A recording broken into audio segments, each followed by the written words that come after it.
house rules. Join us on AVE Live, Mondays at 7 p.m. Eastern Standard Time. Join us on Zoom. Watch on Facebook or YouTube from the AV Educate page, or register as an attendee for the webinar. Live Q&A. Our guest will lead us through a guided demo and conversation about tonight's topic. We will take your questions and comments throughout the show. Don't wait until the end. Get your questions and comments in early to shape the conversation. We don't know it all. We're human and don't claim to know everything. We may demonstrate or discuss one way to do something, but that doesn't mean it's the only way to do it. If you found another way that is easier or yields better results, please share with the community so we can all learn together. Follow AV Educate. We're on Facebook, Instagram, and have a library of content on YouTube. Join us on Zoom for AV Tech Talks and to become a member of our community on Discord, where the conversations, the learning, and the sharing continues. We are where you are. Place your phone over the QR code to come learn more about AV Educate.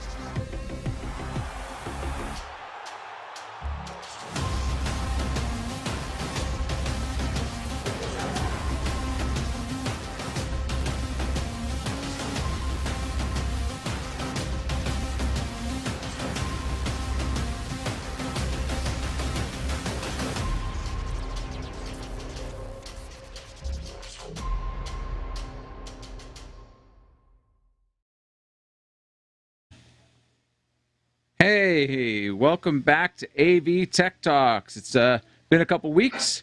We're happy to be back. Tonight, it's summer, so, things are kind of crazy. Events are picking up, so, we weren't here for a couple weeks. But tonight we're here to talk about labor shortages. A lot of us have been busy because events are ramping back up, and we're getting calls and having to travel. Because people are having a hard time finding tons of talent. So, many people have either moved on to other parts of the industry or completely unrelated things, or, just aren't back yet. So it's a very interesting time, but I'm hearing a lot of places that we're having labor shortages. I'm sure some of you guys are seeing that as well. And that's what we're going to be talking tonight. So I'd love to hear from people on our panel. What are you guys seeing out in the world today? Well, we made the waitress cry last night at the Mexican place because our table of 14 crew guys on a show was too overwhelming for the kitchen staff, and it took us 3 hours to eat dinner. But yeah, our show setup is all with the whole crew is like college students that are going to go before the strike. They're all going back to college. So the big question is, who's going to come strike this show that we're on at the end of the month? You made them cry because you had 14 guys and the kitchen staff couldn't handle it. What in the heck did you order? It was Mexican food. It was enchiladas. No, what happened was one of the guys wanted to get out early, so he handed her his card and told him what plate he got, and she swiped his card for the entire table, and he kind of flipped out because it was like a debit card, and the manager chewed her out, and then she started crying, and it was really sad. We felt bad for her. But yeah, every restaurant we're going to, it's just like taking forever, and they're scrambling, and so I know this is more about tech labor than restaurant labor, but that's impacting things, the hotels and all the staffing. Yeah. Sorry, what were you saying, Andy Broughton? Oh, I'm just saying that I'd say the hardest part is going to be the low-paying jobs, the ones that are The restaurant staffs, all these people that are getting paid the least are going to be the hardest jobs to fill. I think the higher paying jobs, when they've got budget, I don't think it's going to be quite as hard. But yeah. Yeah, I did a job in Asheville, North Carolina, a month or so ago, and they wanted to do confetti. And the hotel said, you can't do confetti because we can't hire the staff to come clean it up when you're done. They're like, we'd be fine, but we don't have the staff and can't find them. That's crazy. You can't find enough people to sweep up confetti after the event. That's an interesting problem to have that I'm sure many event planners aren't thinking about. Who's going to clean up? I mean, I guess that means no foam parties for a while either. So that's if that's the one positive that's come out of the pandemic is we don't have enough staff for foam parties anymore. Yeah, and the hotels are staying in. It's not daily room service. Yep. Things like that. I found the same thing. We just got through doing an event in Atlanta, and the hotel was like a month old, and it was not a good experience. It was a higher end hotel, but it was so understaffed. It was ridiculous. Like if you had a problem, like we had a problem with AC, and they said, "Oh, we'll get somebody right there." I'm like, they didn't show up all night, And so at that point, I was like, next morning, we're going to be here a week, guys. I need an AC that works in Atlanta. Right. And so they're like, well, we'll just move you to another room. We got to another room. There's a problem with that room. And so they were getting through the shakedown, but it was like they had nobody to help at all. And it was scary to think that that's where we're at. I know in our specific business, in our specific industry, we're definitely seeing it already. And I am concerned about when we start getting busier come fall, which I was explaining to the guys we're going to be quite busy coming up in September and October. I am concerned about where we're going to find that extra help to take on the jobs that we're getting, for sure. Yeah, I just did a week-long job at the Rosen Shingle Creek in Florida, neck of the woods, and they cycled all the restaurants. There's like 8 restaurants on property, and they only had 2 open per day. So it's like you got to pick what you're going to eat tonight. No, you're not. You're going to eat at the restaurant that's open. Yeah. What I've heard on the production company side is the sort of driver / shop worker people. Those are the people that are having trouble. They had trouble retaining, through the pandemic and trouble replacing to some extent now. On the good side of this, it's probably a great time to get into the business. If you're new to the business, there's opportunities out there. You just got to knock on the right door. I'm seeing a lot of the openings for shop guys, as these production companies are ramping up and they're wanting to get trucks loaded and QC gear. And that's the entry level point. I mean, that's where you want to be if you want full-time, up the ladder type jobs. The less glamorous ones are going to be the hardest ones to fill. Everybody wants to be the person in charge and running all the equipment, but the guy fixing it and sweeping the floors and loading trucks is not that exciting, but that's the way you got to start. Are there people that are interested in getting into the business that want to start off and do that work? I don't know. But I think it's also good because a lot of the older crowd may not be as comfortable traveling. And so it could be a very fast on-ramp. If you get that warehouse job and, a company I work with out of New York, their head of video, he used to travel all the time. And now he's like, nope, I'm good doing all the virtual stuff from the home office, so. Well, you bring up Jeff. something about that. We're needing 2 crews now. So we need somebody to go on the road, but we're also having to manage these virtual events at the same time. And luckily, I've got the workflow down that we can manage it from anywhere, but I actually was on the road doing a show and at the same time managing a virtual event that was working out of our cloud infrastructure. So that's a big part of it is, and a lot of people that are their clients don't quite understand. It's like, yeah, virtual is going to take a crew. It's not just a person. So virtual meetings don't mean you're just going to have this huge cost savings and it's just going to instantly happen. The virtual meetings are going to take a crew dedicated to maintaining that. And then at the same time, you're going to need the standard crew that you're going to have on site also. That's a really good point. I think it's important that if you even if you can multitask, that you still charge for the individual jobs that you're doing, so that people don't get used to the idea that, you know what, we can get Jeff to do those 3 shows in the one day, and it's going to be cheaper. So Oh no, it's definitely everything's billed for. Yeah, good. definitely. Well, I'm not saying you do that, but But no, as I a general don't. rule, people, Yeah, if you can please, multitask, guys, don't bill by the day. No, bill by the show. That's a mistake happening. It's bad enough in a virtual world that we're doing 5 different jobs that normally would have 5 different people in a real world. And that's the curse of tools like TriCaster and vMix and VisVector that are so multifaceted. That's a very deep pit that we've gotten into, that we expect those people that are running those virtual shows to be doing so much.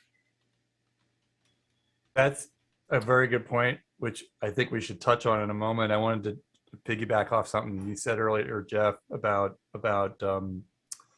the idea of 2 crews and all of that. So I have a client.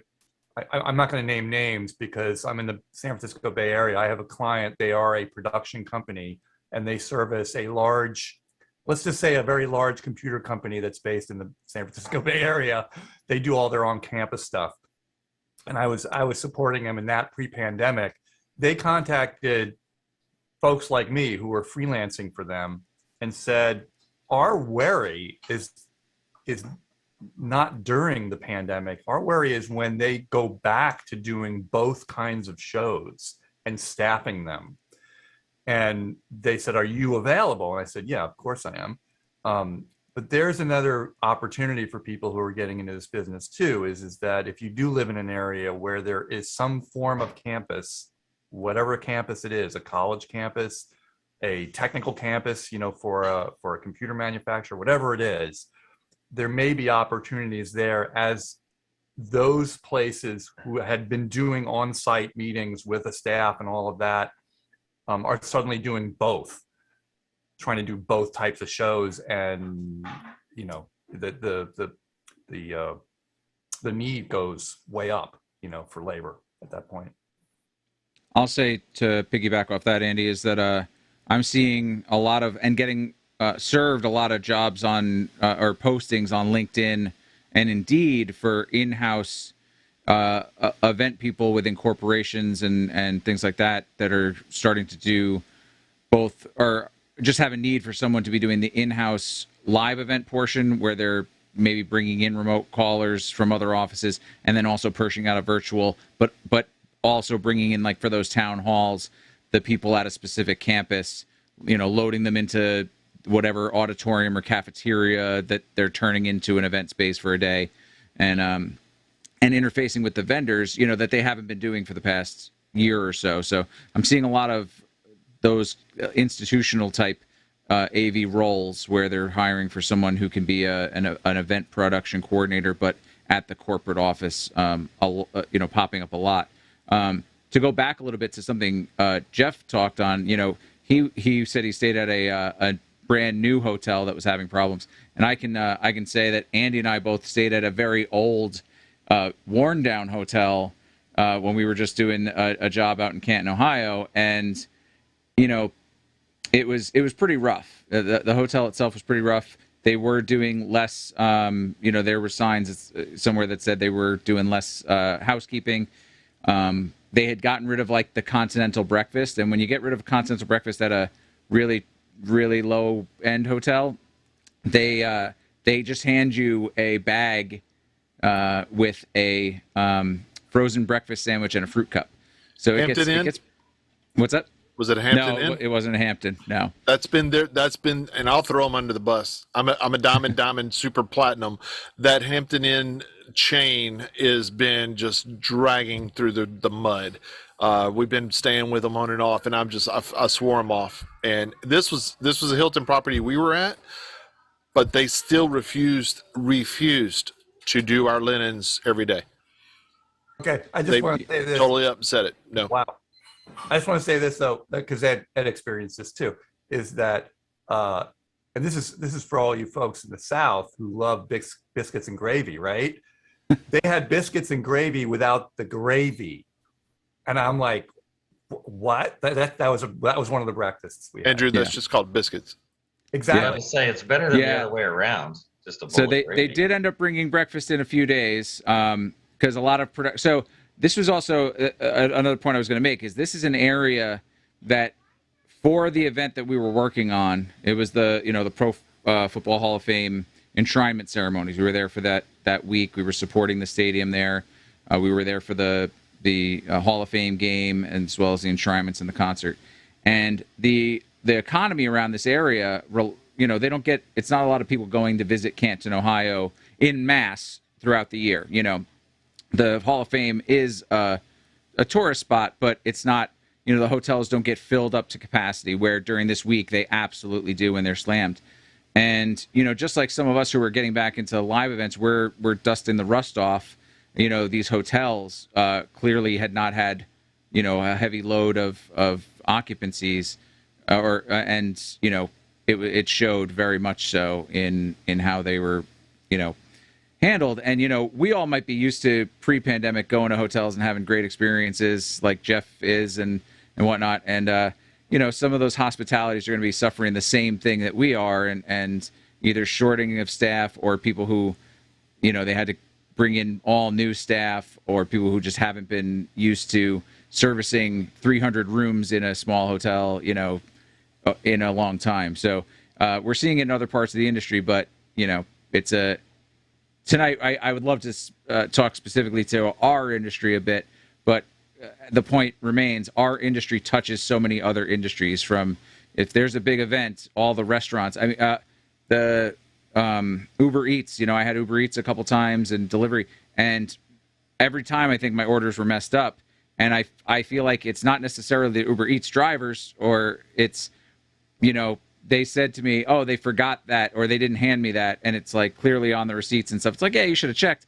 But also, all these restaurants aren't used to now getting hundreds of orders that they weren't getting all year. But I disagree. I disagree totally with you, Ed. Okay. They did it all of the COVID. I mean, the whole pandemic, they've been doing remote ordering. So I was like, what excuse can you have now? And I say this to all those out there that I say this with love. If you are sitting in a hotel and you don't have proper lighting, and you're having to prop up your laptop with a box, and you have a lampshade at you, and you're not traveling with a proper remote kit, you had all year to get that ready, right? So they should have added some opportunity. I'm just jabbing at you, Dave, because I'm going to be doing the same next week. All right. So, but my point is, we had all this time that Uber Eats should have been getting this right. I don't understand how they could be wrong.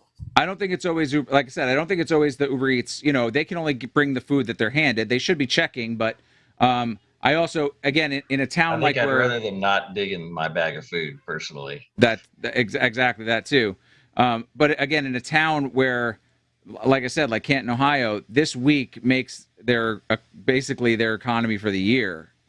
Essentially, and there was I think the team we were on, Andy, if you or the people we were hired through, brought in over 90 techs alone for this event. So that's 90 people plus all of the NFL people. All there was a ton of people infused into this area that haven't been there all year. So the volume, I'm sure, was much higher than it normally would have been. They take every hotel room in the area. They actually advance book every hotel room in the area. And just to piggyback off what Ed was just saying, so the Hall of Fame thing, it's a football game between the Cowboys. This year it was between the Cowboys and the Steelers. That's one day. There were 2 days of induction, or they call enshrinement ceremony, which just sounds like all the players are dead, but they're not. That's well, it was the Cowboys, so they were. Yes. It's 2 days of that because they didn't do one last year, and that was a centennial. So 2020 was a centennial. 2021 they had less people they were inducting, but still. And then there's a concert the last day, which was which was Brad Paisley. Leonard Skinner was supposed to play, but one of their members was in the hospital, and another one got COVID. And frankly, I think of that band if you have no original members at some point, that's a tribute band, right? Anyway, so it was those 5 days of events, and that's the 90 people I think Ed's referring to. Plus, you've got all the caterers involved in that. Plus, you've got all of the support staff, because they bring in a lot of extra support staff just to deal with the stadium. You know, they got people on the elevators. They've got lots of security people. They've got people direct. You know, it's a lot of people. So you think just the area was overwhelmed? They weren't prepared and they were overwhelmed. I would say that's partially what I experienced in Atlanta, because we were in that midtown area where it was for the Atlanta Open. So there was a very large amount of people. Say on a night we were busy, 6,000 people that showed up. So we had good attendance, but also, I mean, we had crew that was in the local hotels that were around there. So the demand on all the in that whole, it's Atlantic Station. So the demand on all the restaurants was much higher than they probably had been used to. We were the first of like a sequence of 3 different weeks of events. So we kind of were the guinea pig, I guess, too. But it's just in general, we're definitely seeing that effect. Now, in respect to our business, what do you guys feel like? How do we get people to be newbies to come in that will want to? We can't tempt them with great hotel stays anymore. So what are we gonna dangle as a carrot in front of them to get them interested in doing this? Well, I actually, I'll open this up to anyone else first before I interject. I would love to hear from someone maybe who hasn't spoken yet. I tried to talk both my sons into not getting in this industry. So I don't know. I've gone the other way. And I can't relate at all. As an adjunct to that question too, is like, where do they come from? Like, you know, and I mean, are they like gamers who can also do video, like remote video production, who never thought of making money at this other than becoming a gamer? And then, and I'm totally speaking out of my wheelhouse completely. So we'll go to him. Yes. I'm actually doing that. I'm actually doing that. There's a couple of people I know that aren't stupid. And what I mean by stupid is they grasp what the hell they're doing in front of their computer. They grasp the programs that they're using. They know how to balance their audio, their video. They know how to, they're not, I have people that I game with that are constantly like, hey, Chris, can you help me with this? And these are like, there's like 3 of them that never have any issues. One of them is also an IT engineer himself and a network engineer. And the other one is, I don't really know how to, he does stuff with the computers, but there's no name for it really. It's just like, I do this and I connect this and it goes and I'm good. Like, there's no real name for it. He does a lot of coding, basically, is what it is. He codes between multiple computers to have them communicate across network servers on campuses and things like that. So I'm like, have you guys ever thought about getting into audio video? Well, what do you mean? Have you ever thought about becoming a video engineer or an audio engineer? And no, not really. I'm like, well, what you do literally is video engineering. Like, it kind of goes hand in hand. And a couple of guys, like, they ask me, like, when I'm doing the D&D stuff that we do on Friday nights, I use vMix to do D&D because we have 8 guys. I use all the vMix calls. I use all the lower thirds and everything like that to put it all together in a pretty package so it looks good on stream. And they're like, well, how are you doing that? This program that I've showed you about 200 times now. And they're like, oh, that one, yeah. And it's like, oh, okay, well, that doesn't look that hard to use. Like, you can have a lot of fun doing this. You can actually make a living with it. And for me, I can't speak for anybody else out there, but for me, when I'm on a show, I don't feel like I'm actually working because I enjoy what the hell I do. I enjoy being a geek. So I'm like, you want to go bust your ass at Popeyes making chicken? Nothing against them. They got to work. I get it. And but like literally one of my buddies works at Popeyes and he's like, man, I worked a 12-hour day today. I'm like, do you want to get out of that? You're smart enough to do this. Like, you're not work in this business and work 16 hours and make real money. 4 times as much that you would make sitting at Popeyes, So, I mean, I've definitely reached out to a lot of my friends that I game with and that stream and stuff. And it's like, dude, you've been doing this for 4 years. Have you ever thought about making it a career? Well, to that point, to Andy's point and your point, Chris, that I think would be great for the virtual side of events. If we're doing hybrid or virtual or digital only, however you want to call it.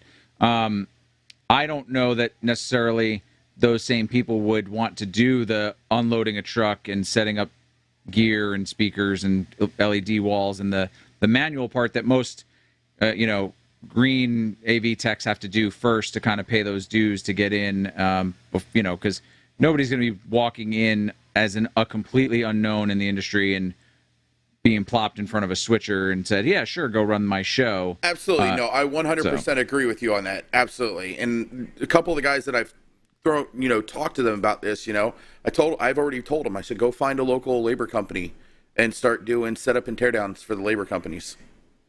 I mean, at least it gets your foot in the door where you're kind of in that realm and you can talk to other people, you know. I kind of feel the opposite about, I would rather push them towards a local AV vendor than a labor company. I think you get a fairer shake going to an AV vendor direct as opposed to going through a labor company that's marking up your labor and you know, downgrading your rates. So, and also, I mean, that could also be market speak, because where I am in New York, labor companies aren't really used very often. It's market speak. Literally, it's what, like you said, look for an AV company out there that, you know, you can get with them and work with them for unloading trucks and stuff like that. And not literally going to a labor company and signing up with a labor company. But yeah, it's that. Yeah, and I just wanted to add though that, like, if you're on a crew and everybody unloads the truck, you know, like, you know, only the high leads might go in early to suss that stuff out, but that's the team, you know, that's the whole point, is like, if you're trying to sell this to someone who's used to being in their room doing whatever it is they do on their computer, you also have to tell them, look, you are actually joining a team where you have to collaborate with other people. And yeah, there's a hierarchy, but when it's time to unload the truck, that kind of generally goes by the wayside. Everybody pushes boxes. So there's that. The other thing too is that, like, we know one person on office hours who's involved. I won't mention his name, but he's involved with Alex Lindsay now because he's got great networking experience, awesome network experience. He needed more experience in terms of running audio and video. He's getting that because so his draw is like that. He had that one thing he could do that is valuable to the organization, and that got him in the door. And I, you know, that stuff's important. And there's a lot of people who are okay with networking in my business. They need that expert. Like, the company might need that expert. They're like, oh, we need someone of your caliber because we're pushing up against what our guys can do with their general knowledge of it. So that's just one example, you know, of a specialty. So I think this challenge has been coming. I think it was going to be here if COVID hadn't hit. I saw it kind of, because business was exploding, you know, at the end of 2019 and 2020, and people, the AV companies and owners that I was friends with were all kind of going, wow, it's getting harder to book people. You know, people are already booked when we call them. And so, you know, I think it was already there, part of that whole millennial work ethic. I think the older guys would kind of classify it as, where the kids just walk in and they want to be the CEO on the first day and not push cases and not take things down. So, you know, I think that was a challenge. I came out of a theater background where, you know, theater is grimy work. I mean, you're sweeping floor, you know, someone's sweeping the stage between every show, you know, that type of stuff. And you're picking up trash and you're, you know, just dealing with dirty old lights and set and sawdust. And so I think that's a good resource, but live theater, you know, has been really shuttered significantly. Yeah, and the guys who were on the road, I would say half of them are very content to stay where they're at, you know, in their spare room running VMix. Well, I think that's exactly what happened. Is so many people that were living the life of being on the road all the time, they came back and they experienced that stay at home, be around home, work the 9 to 5 type of, if they got another job in another industry, they work that 9 to 5. And then all of a sudden now they're like, oh, you're going to go back out. They go back out and they're like, you know, I kind of like being at home. It's a different feel for them. And I think that's what we probably had a churn of people that are in the industry that are like that. Unfortunately, I don't know how to get them back into it, because at a certain point, there's no matter amount of money that override what that significant other is saying. No, I kind of like you home, and yeah, you could just suck it up and work that 9 to 5 if you want to, or they may just like it. And you've got the COVID fear out there too. That's another thing. Factor, That's absolutely another thing that I was just making calls today for shows. So I was making crew calls, and like one of a good friend of mine, only a couple years younger than me, he is like, no, I'm really not into that whole vaccine thing. I'm like, are you kidding me? Yeah. So we had a long conversation about it, but he was adamant that he wasn't going to have his vaccine. Well, where we're working, we're going to have to. They're already making those hints at requirements. So that might be another factor that keeps us from populating the intended labor pool. Yeah, I read the article that Omar contributed to by Lasso Marketplace, and they're advertising significantly, fully vaccinated crews. And a big part of our industry is kind of the good old boy who wants to be on his own, that freelancer entrepreneur mindset that isn't buying the vaccine as much, and so I think that's going to also play into the labor shortage, I guess, contribute to it. Yeah, I think those are great points, and I definitely want to touch on some of those things in a moment. Andy B, you got your hand up. I'd love to hear what you have to say. I was just going to say that the shortage of people, like we alluded to earlier, it's not going to be just in our industry. It's going to be in every industry. But the people we're looking for are the same people that everyone's looking for. You're looking for somebody who will show up on time, who will do the work, who won't sit on their phone the whole day. They're interested in what you're doing. And I used to manage a production company, and that was a big challenge. Even 10, 20 years ago, it was a big challenge to find people who would show up on time and just do the work and want to learn and want to improve. And it's so alien to me because I'm from an era where I was desperate to be in this industry. I would work for free to get into this industry. I loved it so much. And it's hard to imagine ever being in a situation where you wouldn't want to do this for a living. Like, I just love it so much. So finding those kind of people who go, yeah, I'm so excited about being involved, I'll do whatever you want, and get in there, that's really, really rare nowadays. So it doesn't really matter. It wouldn't matter if I had to get a crew together. I wouldn't care if they were the best at doing sound or doing lights or video or whatever it was. I just want to know that they want to learn, they want to get better at it, and they're smart, and they'll show up on time and just get better. I think finding those kind of people in every industry has always been difficult. Now it may be more difficult. I'm not really sure. I think churches were a good resource, for a while, but now I kind of have a feeling that a lot of good AV guys are now running sound at their church and video for their church and doing the streaming at their church, and the kids aren't doing it like they used to and getting the experience. Well, and hopefully those guys are doing it as a training grounds, right? Like, the church is very forgiving in what we do. We're in a live scenario, it's a one and done. If you don't get it right, then Jeff is shaking his head. Not every church is like this, right? I guarantee you, there are churches I've worked with, they are not forgiving. As soon as you said it, I was like, back to the church that I do stuff for once a quarter. They are, you miss it, you're gone. But majority of the churches that we do stuff in are probably a little more forgiving if you're there to help out and you're a volunteer. You're not going to be bashed so much for missing cues and things like that. So it's a good learning ground. I wanted to jump in here, guys. I wanted to not shift the conversation, but get to some of the Q&As that are going on Facebook and YouTube. And one of the first ones that I had here, and I'll bring up, is Salvador says, is it an actual labor shortage or simply cost-cutting measures?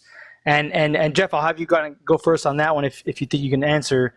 So his question is it an actual labor shortage or simple cost-cutting measures? And what I think he's saying is that, is there a labor shortage, or is it people are not taking work because because they're not getting the rates that they want, essentially? Or on the other side, are the vendors not staffing as much as they could because the budgets are low too? I think is kind of also where that could go. There you go. It's a double-edged sword there. No, I would say no to both, honestly. No, we're in a labor shortage.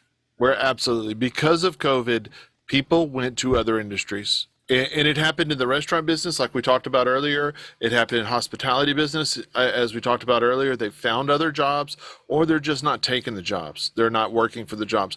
But in our industry, for sure, yes, I feel like people left the industry, or they're older. You have to be in mind that those older people may not want to travel anymore. They may not want to do that job anymore of putting themselves at risk, their families at risk, etc. So I've already hit that. I mean, I've already had 2 people today that told me that there's no, I'm not going to travel.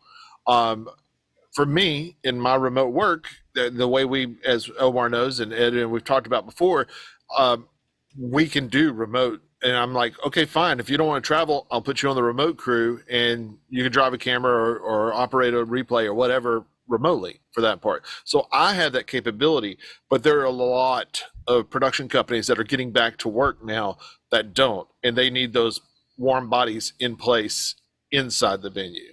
So I think that we're still going to be looking at a labor shortage. I think that's where it is, shortage. It's not about pay yet. No, I agree. Is disagree with it. It's not about pay. It really isn't. Okay. I will say that pay is going to be a factor as AV tends to lag behind inflation.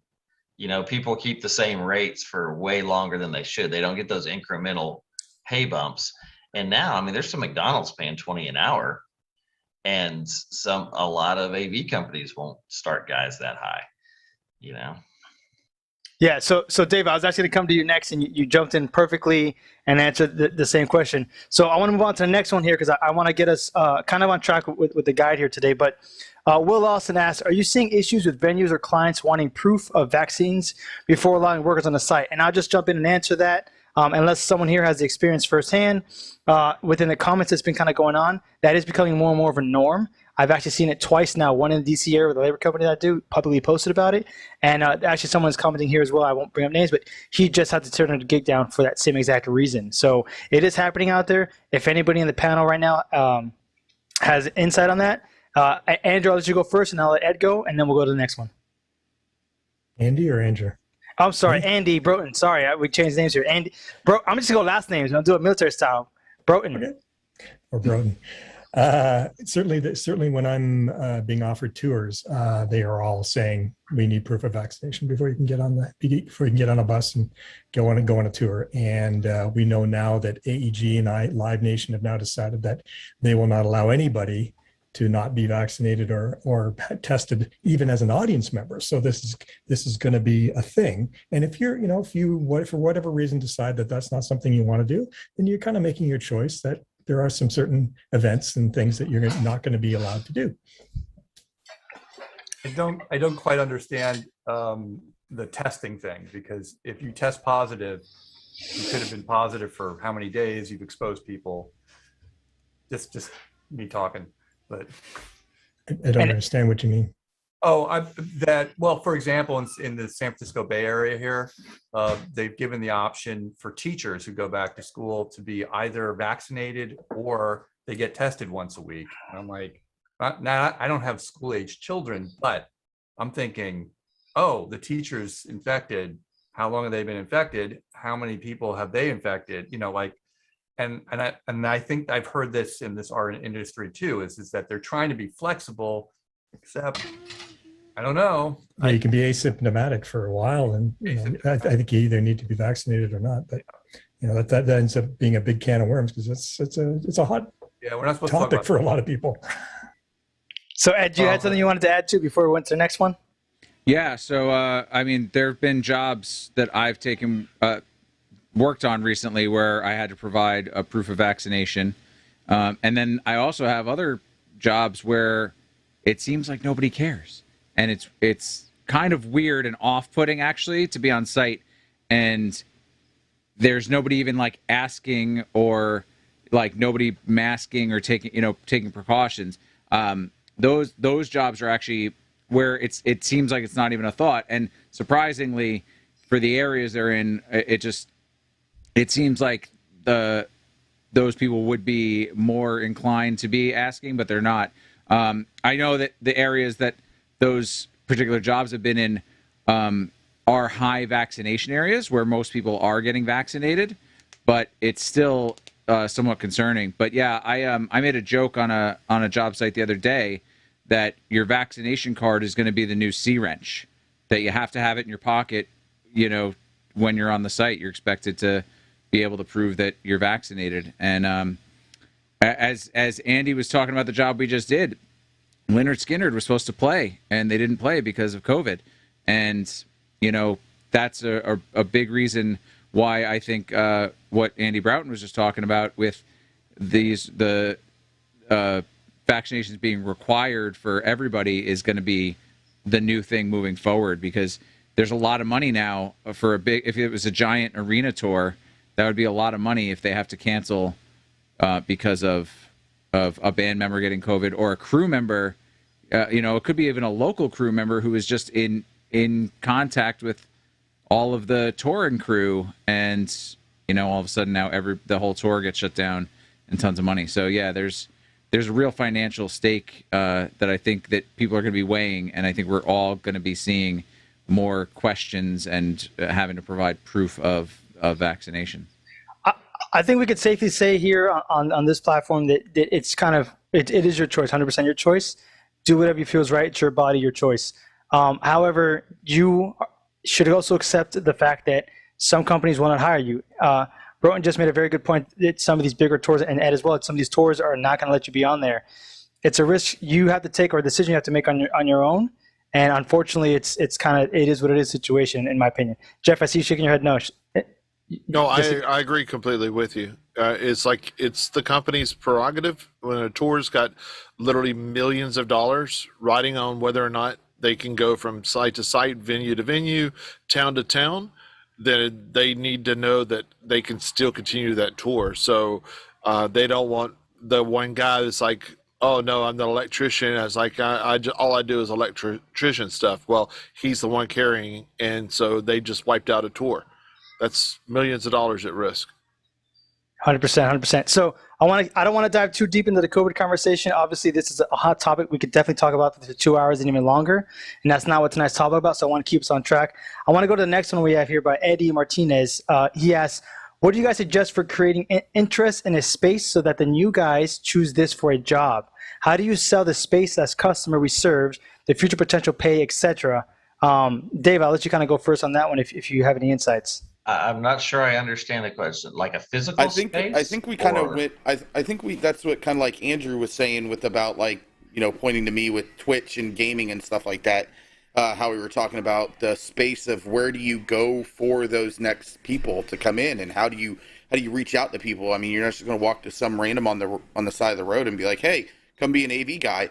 But if you see people or you know people that have the skill, that you think have the skill, or they're not. I mean, come on. I mean, we all know who can actually, you know, have some smarts to their brain and run something versus somebody who's like, I mean, I'll tell you right now, I game with probably about 15, 20 people, and only 3 of them are only the ones I reached out to. I won't reach out to the other ones because, like, nah. Either one, you're too drama filled. 2, you're just I couldn't trust you to be on my show. So why would I put you on somebody else's?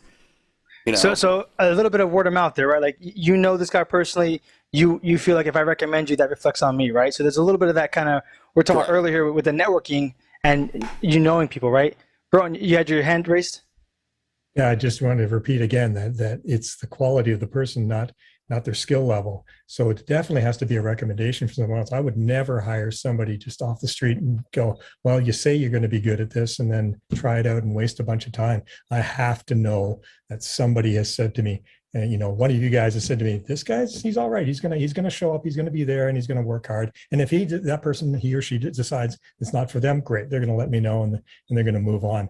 But to waste time with a fresh person that's never been here, a resume means nothing to me. I want to know what their work ethic is like, and that's never going to be part of a resume. That's going to be part of a reference or part of a personal recommendation. So networking is so critical to this whole thing. You must network with other people and let people know when hey, you know a guy who could do this thing. Let me find out from you people who would be right for the job I'm looking for. I love the thing that we have on Discord, that looking for jobs, and you will all recommend particular people, and you put your name behind that. So you obviously, when you recommend them, you're also putting your own reputation online if you recommend somebody who's not up for the job. And I want to reiterate that the key thing you're saying, that I'm trying to get into people who are watching that may not be in the panel with us. Networking is super important. We've been talking about this for months. We've done numerous shows on this. If you guys aren't in these conversations and I don't know who you are from Joe Blow, you're not going to get the call. Doesn't matter how talented you are, what certifications you have, what degrees you have. If I don't know who you are personally on a personal level, not even personal, but just physically knowing who you are and what your abilities are from the conversations we've had, you're not going to get that call. Lyndon, you had something. Oh, yeah. Not used to my last name. Piggybacking off all these points, the days of having an attitude like I'm it, you can't do the show without me. That's gone. It should be gone if it isn't, but I think it's gone. That's one. Two is just to say, like what Andy was saying, like go with a person who's got a great attitude. Great attitude, good work ethic. They don't actually have to be skilled. If they have that going for them and they're trainable, that's really important. That's what matters. Like, and to top it off, it's ideally they're the kind of person you want to have a beer with too. And I can't, and I know that, like Andy, because you tour, sometimes the guy who gets the gig or the gal who gets the gig is the person like that versus someone who actually has more experience and might be an expert at what they do, but they're difficult in one way or another. And that happens all the time. And it crosses many different, including like touring musicians too. You can be like the hot slick guitar player, but if the band doesn't want to have a beer with you, they're not going to take you on the road. You're living with these people 24/7, working with them. You've got to get along. If there's a person that's an odd person out, and they're hard to work with and just difficult, they're not going to get asked back. It's just not that kind of a thing. Chris, I'll let you jump in real quick, and then we'll move to the next one. Yeah, so like touching on what Andy was saying, like when I'm reaching out to my friends and how you keep you going into like it's not how well you know something or if you would be good for something. That's kind of like the total package that I look for basically when I'm talking to these people. Like some of them, it's you don't get up till noon anyway, and you get up at noon and you're stumbling. Like I stream when I'm not working and they're stumbling into Discord at noon, 1 o'clock in the afternoon. Oh, I just woke up. I was up till 5 o'clock in the morning. Well, what were you doing? Nothing. Like it's the responsibility matter. Or they'll wake up, they'll stroll into Discord. Oh, I had an interview or a meeting at 1 and it's 12:22. It's like, what are you doing here? So I agree 100% with you. It's not just the skill level of the person, it's the quality of the person. Are they going to be on time? Are they going to show up? Are they willing to work? And that's where like I said, out of the 20 or so people that I came, 3 of them are only ones that I can be like, yeah, I could put my name behind you, that you're going to be on time, that you're not going to be a hothead, that you're going to work with everybody, and you're going to pick up what somebody's trying to teach you pretty quickly. Now, I know on your point, it doesn't matter how smart they are with what they know or how they know it or anything like that, but technical knowledge for me, depending on what they're going in for, is something I would look for. But I agree 100% with everything you guys are saying as far as the fact it's not always the technical know-how. It's about the personality of person. At this point in time, with the way the industry is, we need somebody who's willing to be there on time, not be a hothead, not be the Mr. Know-It-All like Lipnick said, and just willing to work. So I'm going to move. Can I touch on this real quick? Sure, go ahead. My phone's been dinging because the client that brought me to Dallas for the next 2 weeks wants to go to dinner with the account executive. So I'm going to lead by example and show you guys, if you want gigs on the road, sometimes you got to go to dinner. So see you guys later. Enjoy your free dinner, Dave. Perfect example right there. So we're at the point now where there's a question that came in that it's exactly where we wanted to go down on this, right? And let me just bring it up here real quick. Did I close out I did not. Okay. So Wallace Johnson asked, and here's another thing I'll tell you guys about networking. These conversations, not just on AV Educate, but on office hours, on Zoom Test Kitchen, we can name a bunch of them, right? there are people that are here that can get you work if they know who you are. So Wallace Johnson is one of those people, and you also have Patty McCormick's here. You have Ricardo Hicks is here. These are people that own stuff. You got Jeff Keesley's here. We had Dave Nobbs here. These are people that if they know you and they trust in you, have confidence in your abilities, they will get you work if you're within the area, right? So Wallace Johnson asks, who is training newbies and wants them on their shows? I think that is part of the reason for the shortage. I have seen companies scared by the risk of using newbies. So here is something that I'm proposing, or the AVTT team is proposing. Now that COVID is kind of in this, we've accustomed to it, we're wearing masks, it's kind of your choice at this point. We are going to start doing live shows again. If you are a company owner and you have gear in your warehouse and you want people to come into your warehouse and train it, we will work with you and post an event to our page to have people in your market or come fly into your market, whether it's a free class or a paid for class. We will help you get that. We'll post it onto our page so that people can connect with you and you can meet them face to face and see whether they can put their mouth where their money is and that they can really run this switch like they say they can, or they're just someone trying to blow smoke, right? AV Educate will work with you, anybody who owns a company who needs labor. If you need that labor and you're willing to offer training to your market, I will help you create a crew. I will help you create a curriculum for that. I'll help you run it if you need help with. To get people in your market to come into your warehouse and train with your gear, your equipment, so that you feel confident in who you're bringing on board. That is one way we'll help kind of eliminate some of this stuff. Or not eliminate, but help out what's going on. And it's a double-edged thing, right? This goes back to networking, right? So now you can get face-to-face interaction with these people that you talk to. There's also about training, right? So now you can get trained on things that, hey, you know what? I have a big show coming up. I need to just train some guys for some random stuff. Let me reach out to AV Educate and the team and see what they can help me with. We will create an event page. We'll post it. We'll put all your information in there, however you want to do it, just to get guys, sorry for the autofocus there, just to get guys to come in that you can train to get hands-on. And here's the other thing. A lot of the times what I've realized between doing classes and paying for them, right? I just did a TriCaster class. I'm sorry. I paid for TriCaster, great class, learned a lot, used a switcher, right? I did not pay for a Ross Carbonite class. It was a free class offered by a previous employer of mine, who I still work for, but he's slow right now. But I went to this class. I met guys there. I networked. I got connections, and I already have work lined up for other things just from being in that class. So don't only take these events as you being able to get training on stuff, because it wasn't certification. It was just a hands-on learning experience in Orlando. This was a 4-hour drive from my home with an expense for a hotel fee. That is what we started doing 3-4 years ago with AV Educate, was creating these connecting points for people to essentially freelancers to connect with AV companies to get work. We stopped that because of the pandemic. We're trying to get back into that. So this is our kind of call to action right now, saying if you're an AV company and you want work, or if you're a freelancer and you want to learn something, we will work with you to get a team together. When I first started this, it was me and 4 guys. We would get teams together and we would pay. It was cheaper for us to pay someone to come down here to teach us Barco than it was to go to Barco's factory in Germany to get certified.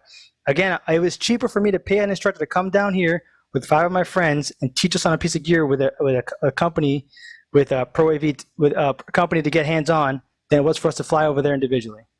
So these are things that we're going to do. We're going to push out to the community actively and work with it. And Wallace Johnson brought up, I thought, was a great way to bring that up, because this is something we're serious and passionate about. And if you're out there and you're watching this, or if you're a freelancer and you want to get people to see this part, let them know if there's a company or you know of a company who wants to offer this to the community, we'll help you make it happen. We'll post it on our event page. We have a pretty decent reach, and the more we get involved, the more we can branch out, the more people we can connect with. This becomes more of a, okay, I need X amount of guys. How fast can I train them, right? And how can I meet them face to face to make sure I'm confident in their ability? And then that also helps you out. So it's in my mind a win-win. And if you disagree with me, let me know. And obviously there's pitfalls to everything, but in my mind, this is a win-win for both the freelancer and the business owners who are struggling to find labor right now. If you have gear in the warehouse, you need guys trained on it, we will help you coordinate training with your stuff, whether it's a paid for class or free class, whatever you want, to get those guys hands-on training, to get the confidence they need to just learn that piece of gear, to run it with you for your show, and for you to have the confidence that this person you're bringing in, who you don't know, right, because word of mouth is huge in this industry, who you don't know, who you can now mentor and help them grow into an industry that needs this. All right? So that's kind of what tonight was really about, was opening up the door to say, use this as a platform that we are to connect between AV companies and freelancers, and we're here to help you however we can to make that happen. All right. Omar, so that was the question Wallace Johnson just asked. I'd love to add too. So, for example, and there are tons of companies that are doing this kind of stuff with the trainings. One company I do some work with called Corporate Audiovisual Services, CAVS for short. Will Austin is a longtime viewer of our show, is one of the operations managers over there. They put on every year, they put on an event called Pirate University. They do it usually in August or early September before it starts getting busy again for the fall. This year, it's the first week of September, and I'm going to be doing a session on audio for hybrid events during that session. So during their whole week, we'll actually just posted a link in the Facebook chat. We'll make sure we get it over to the other socials. And this year, it's going to be virtualized. So there's going to be in-person sessions, and then things are going to be on Hopin. That's the platform that they use most often. So things like this are great. And if you reach out to the members of AV Tech Talks and AV Educate, join our Discord, you might be able to get some of us to, even if we're local and we have the time, you could reach out to us about doing speaking events for you and doing trainings in person. And, if our schedules line up, we'd be happy. I know I'd be happy to do some, or point in the direction of people that we know that could maybe be a good resource for your trainings, or we can work on a virtualized session for you as well. So, definitely reach out, tap into our community. I put the Discord link up. I'll put it up again. But join our Discord, because that's where a lot of networking can happen. The conversations can continue.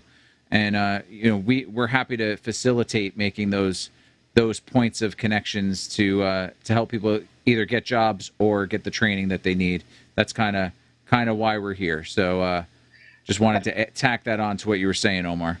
Yeah, and just again, I hate to always be the face, but just to add in for the guys that are watching that are brand new and maybe don't have a lot of experience, and I have a guy, Ricardo Hicks, here, who can probably give you some great insight into that.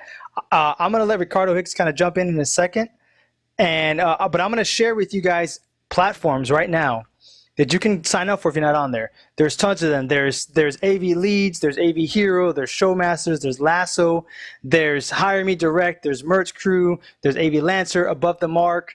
And these are just some of the ones I'm looking at. But I'm going to post all those on there. You can literally go there right now if you're a little bit newer to the industry and you're just looking to get your name out there and to kind of get your connections going and started. That's a good way to start, in addition to the networking that you should be doing with not just us, but with everybody who's doing these platforms. Because this is really the way that you get to meet people, know people. Before we even started, there was a conversation between the panelists who actually, after a year of talking virtually, had met in person doing a show.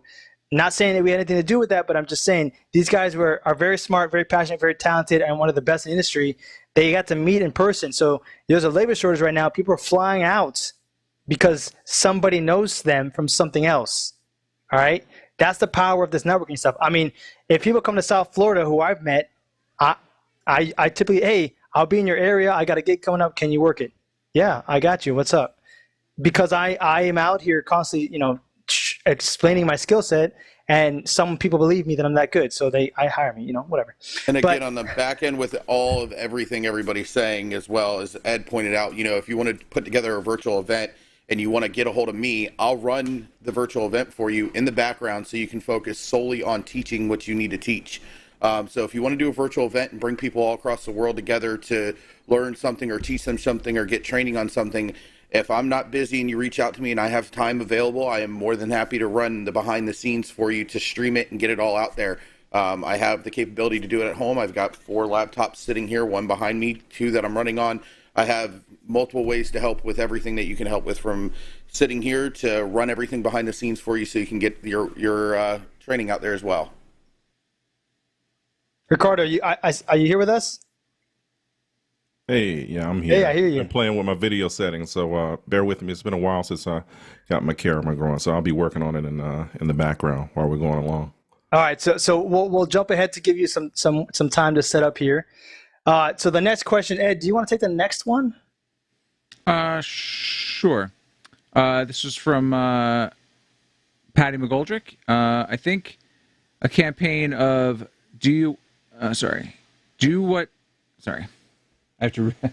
my eyes are not as good as they were 2 weeks ago. Do you want to get into show business and do job fairs everywhere? A long time ago, I tried this on Avixia, but they didn't bite. I think could be a catchy campaign. So like doing, okay, so job fairs, or, you know, how do you want to get into show business kind of things? Yeah, I mean, if there's a place for it, that would be great. I mean, even virtually, you know, as Omar was just saying, if vendors want to reach out to us, we can provide a space where they can get direct contact. We during the summit, Omar, you had a handful of recruiters that we set up Calendly with, so that people could make appointments to meet with these recruiters. And I know a handful of people who did that and had positive experiences. So that's absolutely something that that I think would be a good resource and a good way for people to get into the business. I do think, as others have said, the word of mouth and the referrals is a great way to link, you know, people now. But yeah, I think Patty's suggestion is a great one. I don't know if anybody has any thoughts on that or has done anything like that, but I like it. I think we should talk to her and dive more into it and see how we can help facilitate something to move that forward. Lipnick, you got something? Oh, I just want to say a big shout out to Patty, because I worked for her. I'm going to date myself. It was a long time ago. She had just started her labor company, Immediate Connections. And she's been in our industry a very long time and has an amazing breadth of knowledge around all aspects of it, especially the labor aspects of it. So we should definitely be listening to her for sure. She'd be a great person to have on this show too. So I just wanted to put a big shout out to her around that. And yeah, and I think the virtual, I agree with Ed, you know, doing a virtual job fair or things of that nature are a great idea. I mean, it's like, what, I mean, I know you sometimes pressing the flesh makes a difference. But I think in this day and age, there's no reason why we can't have virtual job fairs. And I know there have been some. I have not attended any personally, but I know there's certainly been a bunch of them. So just, you know, Patty says hello. She's on the YouTube side watching and tuning in. She says she almost didn't recognize you with your short haircut. Yeah, she might have known me when I had longer hair, or maybe even a ponytail. I'm not sure. Ricardo Hicks, are you? I was going to just say before we jump to Ricardo, that was actually exactly what we were talking about earlier with referrals. Patty made a comment. Many of us maybe, or some of us maybe didn't know Patty, and then Andy just gave a ringing endorsement and said that we should have her on the show. So that's an invite now for Patty to join us.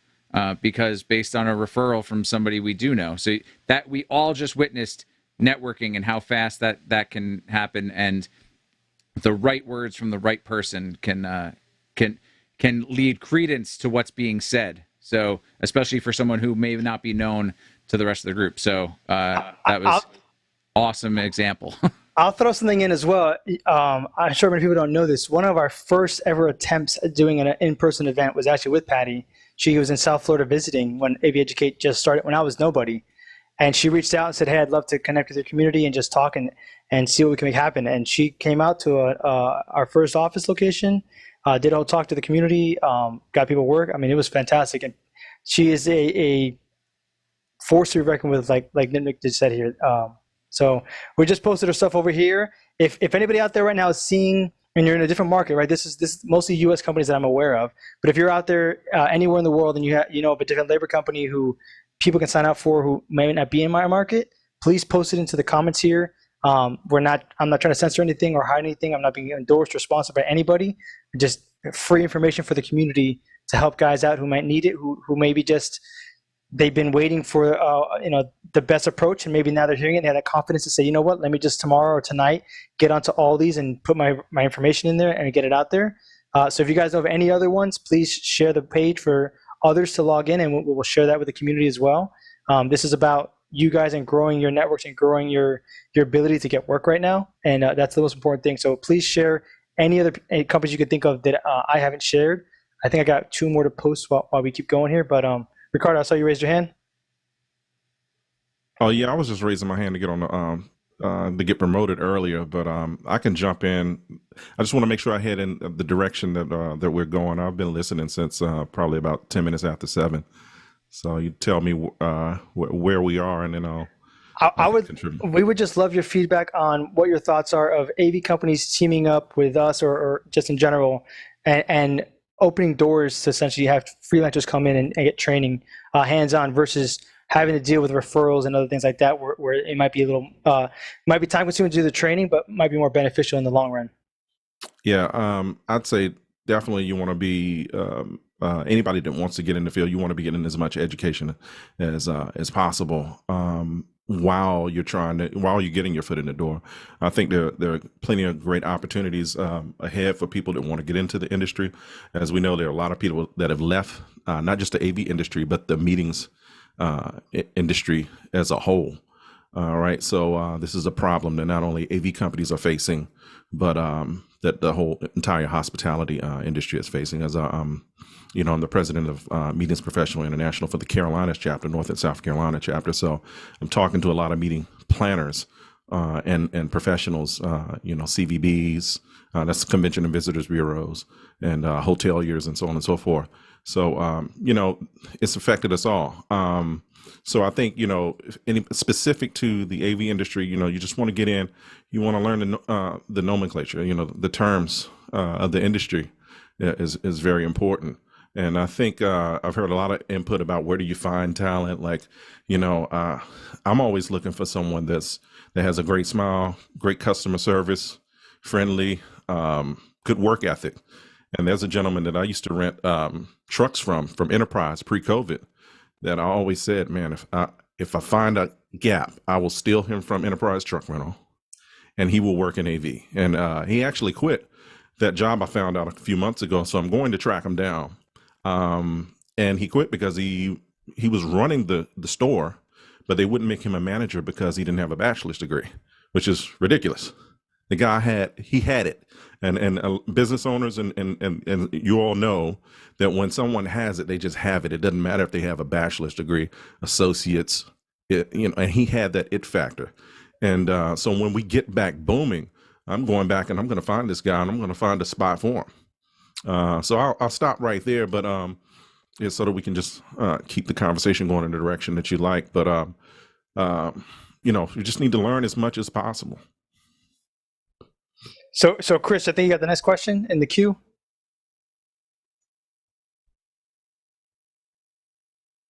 And Ricardo, thanks for that feedback. That was excellent. Sorry, I blew myself out there. Excellent feedback. So again, there's a couple that I missed here, like Capital Stage Text is in the queue now. Thanks for sharing that one. I didn't see that one, but they're there now. But so far we posted Above the Mark, AV Lancer, Merch Crew, Hire Me Direct, Immediate Connections, Lasso, Showmasters, AV Hero, AV Lancer. Again, if there's any that I'm missing, please let me know. Even if it's a local one, smaller, WLJ Consulting's in there, AV Labor Support, AVL Labor Support is in there. Again, if anything I'm missing, guys, go ahead and post it in there for the community. And we'll definitely we'll reach out, work with them, connect with them. One of the things also that we are starting again now that COVID is kind of a little more the norm, we shut down classes, in-hand, stagehand, 101 classes, breakout room classes. We are starting those up in South Florida. If you have a representative or initiative who wants to work with us on that, we would love to get you guys that syllabus that we created and kind of really push that out there and get people to start learning and getting that entry level position started, kind of get the rookies going. I know it's a tall order. There is some gear involved in it that you need to have, but there are some basic kind of things you can do that at least get you in the door and have confidence that these guys can at least build your breakout room in a couple hours versus all day to build, a screen projector. There's some basic knowledge, but the whole goal of AVTT is to create a staircase, right? So that you go from one place to the next, to the next, to the next. And at some point, the goal is that you make enough money. And Ed is actually the one who came up with the verbiage for this. But at some point, you make enough money. If you guys haven't seen it, we'll post it again. You make enough money that you can start affording those certification classes and really become one of those top % guys. Everybody in here tonight in the panel, 100% I know, at least once a year pays for a class to get that certification. Not because they need it, because they want to learn more and be more involved in their craft and their passion. Broughton, you had your hand up first. just listening to what Ricardo had to say, the idea that anybody that's working in the industry should also, if you're a boss and you're looking for more people, make sure you tell your employees that you're looking for people, because a lot of the people that are right for the job probably aren't even watching this kind of thing. They're not already looking to get a job in this industry. They're doing something else. They're digging a hole. They're doing, they're cleaning a house, whatever they're doing, but they're good workers. And if you know a person like that and you're going, boy, they don't like their job, but I know they're really good workers, bring them in, bring them in as helpers. I've done this a lot where I just bring somebody in as a friend and say, look, help me unload the truck and help me less set up. And I see whether they are interested or whether they like it. Maybe they'll do it once and they go, oh, my back hurts, I don't want to do it again. Or they'll go, yeah, give me more of that. I really enjoyed it. And then they become somebody that learns and gets into the industry. I think that the people that, you're going to have a hard time finding the people that are going to go to the job fairs unless you can somehow find the people that aren't in the industry or aren't even looking to be in this industry and invite them in and say, look, this could be something that you'd be good at or you might be interested in. So that's just another thought. Great point, Andy. Ricardo, you have something to say?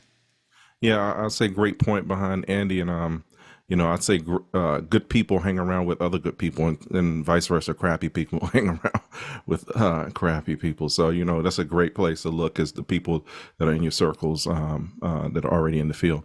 I wanted to say one of the problems that I see. So I've trained a lot of general techs. And the part that struck a nerve is when you start making the money. I have a lot of these guys, they're great general techs, like they're two at just about everything, right? But don't spend the money to get to that one level for these certifications as such. So out of the 12, 13 that I can think of, one guy is an A1, is a legitimate A1, but the others are so content with the dollars because, they might be making $60,000, $70,000 as a general tech. There's really no motivation for them there is motivation, but I'm saying for them, they don't see it to push to be an A1, V1, L1. So that's something that I see as a problem that guys just really need to press through to get to that certification level. Sorry, I just want to touch on that point exactly. You'd think that the person would be passionate enough to want to move to the top, to get to the top, regardless of what the money's like. Like if I'm an audio technician, I want to be the guy that's in charge of it. I want to be the top guy. I want to be the one. I don't want to be the guy that just patches things and does stuff. I want to be the guy that they go to and be the guy. So I'm surprised that people don't. You're in a different place. You're in a different place. I'm in the same place. I want to be, running it, but that's not everybody. It's unusual. Sometimes people are content with being the day two, or they're content with just being the support person, and I'm okay with that. I need those people just as bad as I need the A1s and the V1s that are truly, rock stars. Sometimes it's okay to be content, and it just depends. And I'll add to that. I've been doing this. I always say officially 12 years. I'm second generation AV, so I really grew up in this industry. There are guys who, when I was starting, and again, like Jeff saying, that's kind of where their comfort zone is. They're still stagehands now, and it's been 12 years. And these guys to me are fantastic guys. They're great guys. I always have mad respect for them, and I appreciate working with them. I don't know if it's a drive thing or what the scenario is, but they're good at that stagehand, that kind of lead stagehand position. They don't really care to go above that because it just doesn't interest them, and that's fine with me because I have a great relationship with those guys, and I get to hang out with them, talk to them, BS with them, and have fun. But yeah, 12 years. There's guys that when I was learning that taught me stuff are still at that position. It's like, what? So maybe there needs to be a larger wage disparity. Like they get this much, but the guy who's on top, he's getting this much. I think that's a that might great point. motivate them a little bit more. I think Andy's right on the nail right on the head. That I know a number of people who are, they're a V2, an A2, or maybe even just set and strike guys that don't want the responsibility of being the person yelled at when something goes wrong on a show. Not that they think that they're going to mess up, but they still just don't want to be in that hot seat. And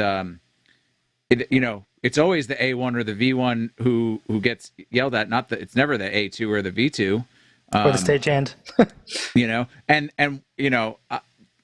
On the shows I do, at least, the A1 or V1, if they get yelled at, they don't then lash out at their A1 or A2 or V2.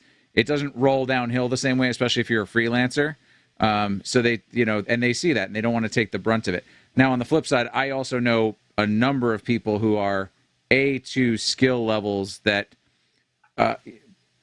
claim to be A1 or V1 skill levels and take jobs that end up being, over their head because the money is a little better. But I don't see them taking big jobs. I see a lot of that in the corporate world. I never see it in the touring world because if you can't hack it, you're off you've got a bus ticket back home. So there's a little bit on both sides of it, but I think that a lot of that, to Andy's point, the people who aren't pursuing those and what Ricardo said, those A1, those V1 and going further, some of it is they don't want the responsibility. Some of it, they don't want to make the investment. Some people do like to just show up to work and go home and not deal with it, afterwards and have to be on the phone advancing a show and things like that. So there's, I think, if there was that much bigger gap between those positions, salary-wise, then, once you add another zero to that 60,000 number Ricardo threw out, depending, market dependent, obviously, if once you get to that point where there's one more zero on your annual salary, it might make a difference for some of those people. But if it's not, if it's only the difference of, another digit on the front higher, then it's not necessarily worth it. So those are things we have to think about is, are the salaries proportionate to the responsibility increases and at least, or the perception of that if you're in those lower roles. And, but education, I think you get more confidence and once you start doing those roles, once, everyone who started out in a lower role and then moved up and when you mixed your first show or cut your first show and then your next show, the more confidence you build, the more addicted you get to being in that seat. I think like Jeff, was saying, and he wants to be that person. And Andy, I'm happy if someone wants to hire me as an A2, as long as the check clears, I'm happy to do those roles. Those roles are important. Like Jeff said, you need those people. And Ricardo said, you need those people in those roles. But I can understand why some people don't necessarily want to take that next leap to those more responsible positions. And so, sorry. So go ahead. No, go ahead. No, go ahead, Lipton. Go ahead. Okay. Sorry. I just wanted to piggyback off what Ed was saying too, is I also think it depends on your attitude. Like you said, Ed, there are some people that don't want the pressure. I get that. Totally get it. But if you want to be a really great A2, do some A1 work so that you can, because the best A2s are the ones who think like an A1 without second guessing their A1. And that takes experience. It takes really having a perception of how a show flows and some of the things that you need to do out in front when you're in charge. It's difficult to do that from backstage if that's the only place you've been. I'll just say that. If you're coin operated, sure, you're gonna have a different approach to this. If it's really about making the money, we don't need to get into that really, into the weeds of that. But the people I like working with are the people who love doing this because they love doing this, and the money comes. Coin-operated. Frankly, the money will show. I heard that. You love it. I like that. What a great term. Coin-operated. I had to think about that for a minute. What did you mean? I'm still in that. I'm totally still in that. Motivated. I know. I'm taking it too. Okay. So I want to jump back to something Ricardo said and you guys touched on as well. And that Hardeep Torrid said on here on Facebook side. And I just again, I want to mention this because these are the things that the team thinks about. We try not to say it publicly because I feel like that takes away from that drive to do these things. But particularly for this talk here, I want to make sure we're being very clear. On the flip side, new guys tend to be cheaper than old skill. Agreed there, right? If companies are training new guys on skills which used to take years to learn, are they developing that particular skill? Now, my point to this is, if you are a skill technician and AVEducate posts a thing for any company out there in the US or anywhere in the world, and you're in that area and you don't take that class because you think it's not worth your time, you've lost a networking opportunity to meet a new client who will definitely see that you are worth the time and the money and say, you know what, I trained these guys. These are good. They have some experience. I may put them in a stage time position, but this guy is the guy I'm going to put in this position because he knows what he's doing, right? Again, networking, right? These classes aren't just for the new guys. This is for the new guys to gain the confidence and the skill sets to be confident to do something because they've had some hands-on with it. But the other side of this, and the other token to this, right, is that you are now having an open window to network with another company that may not be in your immediate network. Okay? So, and I just want to be clear about that before we move on to the next thing. Ricardo, I'll let you go real quick, and then Chris will jump back to you to get back on track with questions here. No, I just wanted to piggyback on what you were saying. So you definitely, no matter what skill level you're at, you need to be at these trainings. It's a great networking opportunity. When I used to be a freelance tech before Tech Factory, then I would show up for trainings. I would show up. If somebody thought I was a general tech, I was a general tech. A lot of times it took a while before somebody even knew I was an A1. I just wanted to build that relationship with you and see that I was a hard worker. And then people would ask me, can you do this? And I'm like, yeah, I can do it. And then I'd show them that I could do it. So I think playing small, I've done it all my career. And just build those relationships is really important. Absolutely. And to piggyback over everything everybody said before I go to the next question, I 100% agree. I'm the one that's like, okay, I need to learn this. Like Omar hit me up about the switcher that he just did. And I'm like, oh, I got to sign up for that. He's like, here's a link. And I didn't get it. So, but it was already sold out. But I'm the same way. I try to learn everything that I can. I've taken Dante. I'm not an audio guy, but I've taken Dante. I've done AWS cloud certification. I'm trying to get the funds up to do NDI certification. Like I'm doing everything that I can to get certified with everything that I can. So I have confidence and knowledge in what I'm doing. Well, let's go ahead and get into the next question. Jesse Mills said, this is an industry with a problem. This is what we were just kind of talking about. This is an industry with a problem with exaggeration with regard to an individual's or a company's skill level or ability to do a project.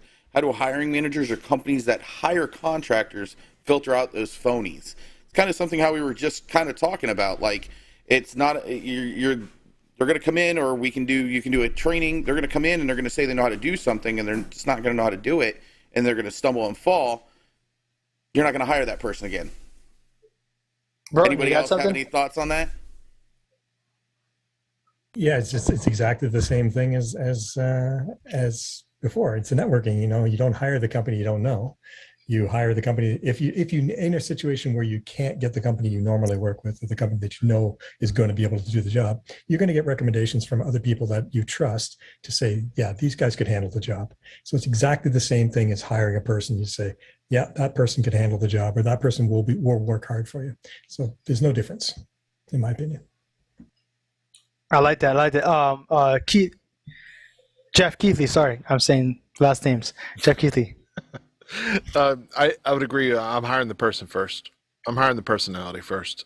So that the networking is crucial.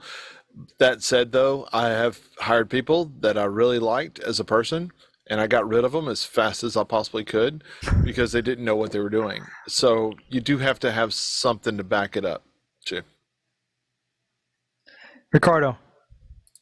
Yeah, I'm with it. I hire definitely the personality first. People will weed themselves out by default. I won't do anything to disrupt camaraderie. I just won't do it. So if you can't catch on, you don't speak ahead of time. Like you don't say you can do something that you can't do. But if you come in humble, play small. I can train you to a certain point. I can pair you with other people, for the lighting and the video aspect to get you to the next level. There's so many online resources.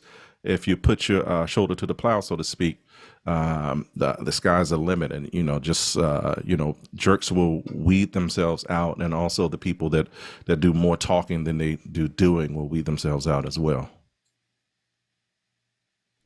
And again, to piggyback on what everybody was kind of saying, I've been asked because I've had a few people that I've worked for really like, working with me, and they've asked me if I know how to run other machines or other things. And I'm like, nope, I don't know how to run them. If you have somebody that can walk me through it, that has time to walk me through, I have no problem sitting in and working with them to learn how to do it, to get on a show with somebody and run those things. What recently was Reslam. Yes, I played with Reslam. I'm not an expert in it. I don't know it like the back of my hand. I'm not 100% confident that I can sit there and run it for somebody during an entire show or anything like that. But I was like, hey, if you can get the guy that normally runs it, that's busy anytime in between, to sit down with me and walk me through some of the things and show me some of the things, I'll be more than happy to do that. And they were like, all right, no problem. I'm doing that at the end of the month. I'm going to meet with his guy that normally runs his Reslam and runs his video walls for him. And he's going to sit down and show me a couple of the programs that they use, so that way I can get up to speed on those. So I'll just jump in real quick. One of the things I've done, before the pandemic, I was on the roster with like 15 companies in the New York metro area. And anytime that and I do that to keep myself very busy. I work for companies that do different things so that my whole year is kind of spread out with different types of events. But when I make these new introductions, some of them came from referrals where somebody was like, oh, hey, you guys should hire Ed. And, that always makes the hiring process very smooth when it comes with a referral back. But a lot of them I did cold kind of like contacts, and I used LinkedIn. Typically, I find people on LinkedIn, and I don't hit them with sales pitchy stuff. So I'm talking kind of the freelancers here. If you're looking for ways to kind of get in with companies, don't immediately send a connection and then be like, hey, I'm a freelancer, hire me. Actually start building relationships with these people, because as Ricardo said, the soft skills and the personality, that's what they hire you on. Let them see that some of your posts, and check out their posts and maybe comment, oh, that show looks great, when they post a picture on it. Show that you're interested before you make your initial contact. And then when I go in for the interviews, or if we do it on over Zoom, or if I actually pre-pandemic I was actually going in and meeting with these people, or even just phone conversations, I send them my resume, which has a laundry list of my certifications, which at first puts them at ease. Okay, at least I've invested time and money to take these classes. I've spent time to learn these things. Great. We have honest conversations with them, especially when it comes down to salary, because they always ask, what's your day rate, and have honest conversations about what you expect and what you're worth and why, but you want to let them know what you know, and you want to be personable so that they build that trust first, and then some of them have put me on jobs. They say, hey, we're going to have you come on as an A2 for this job.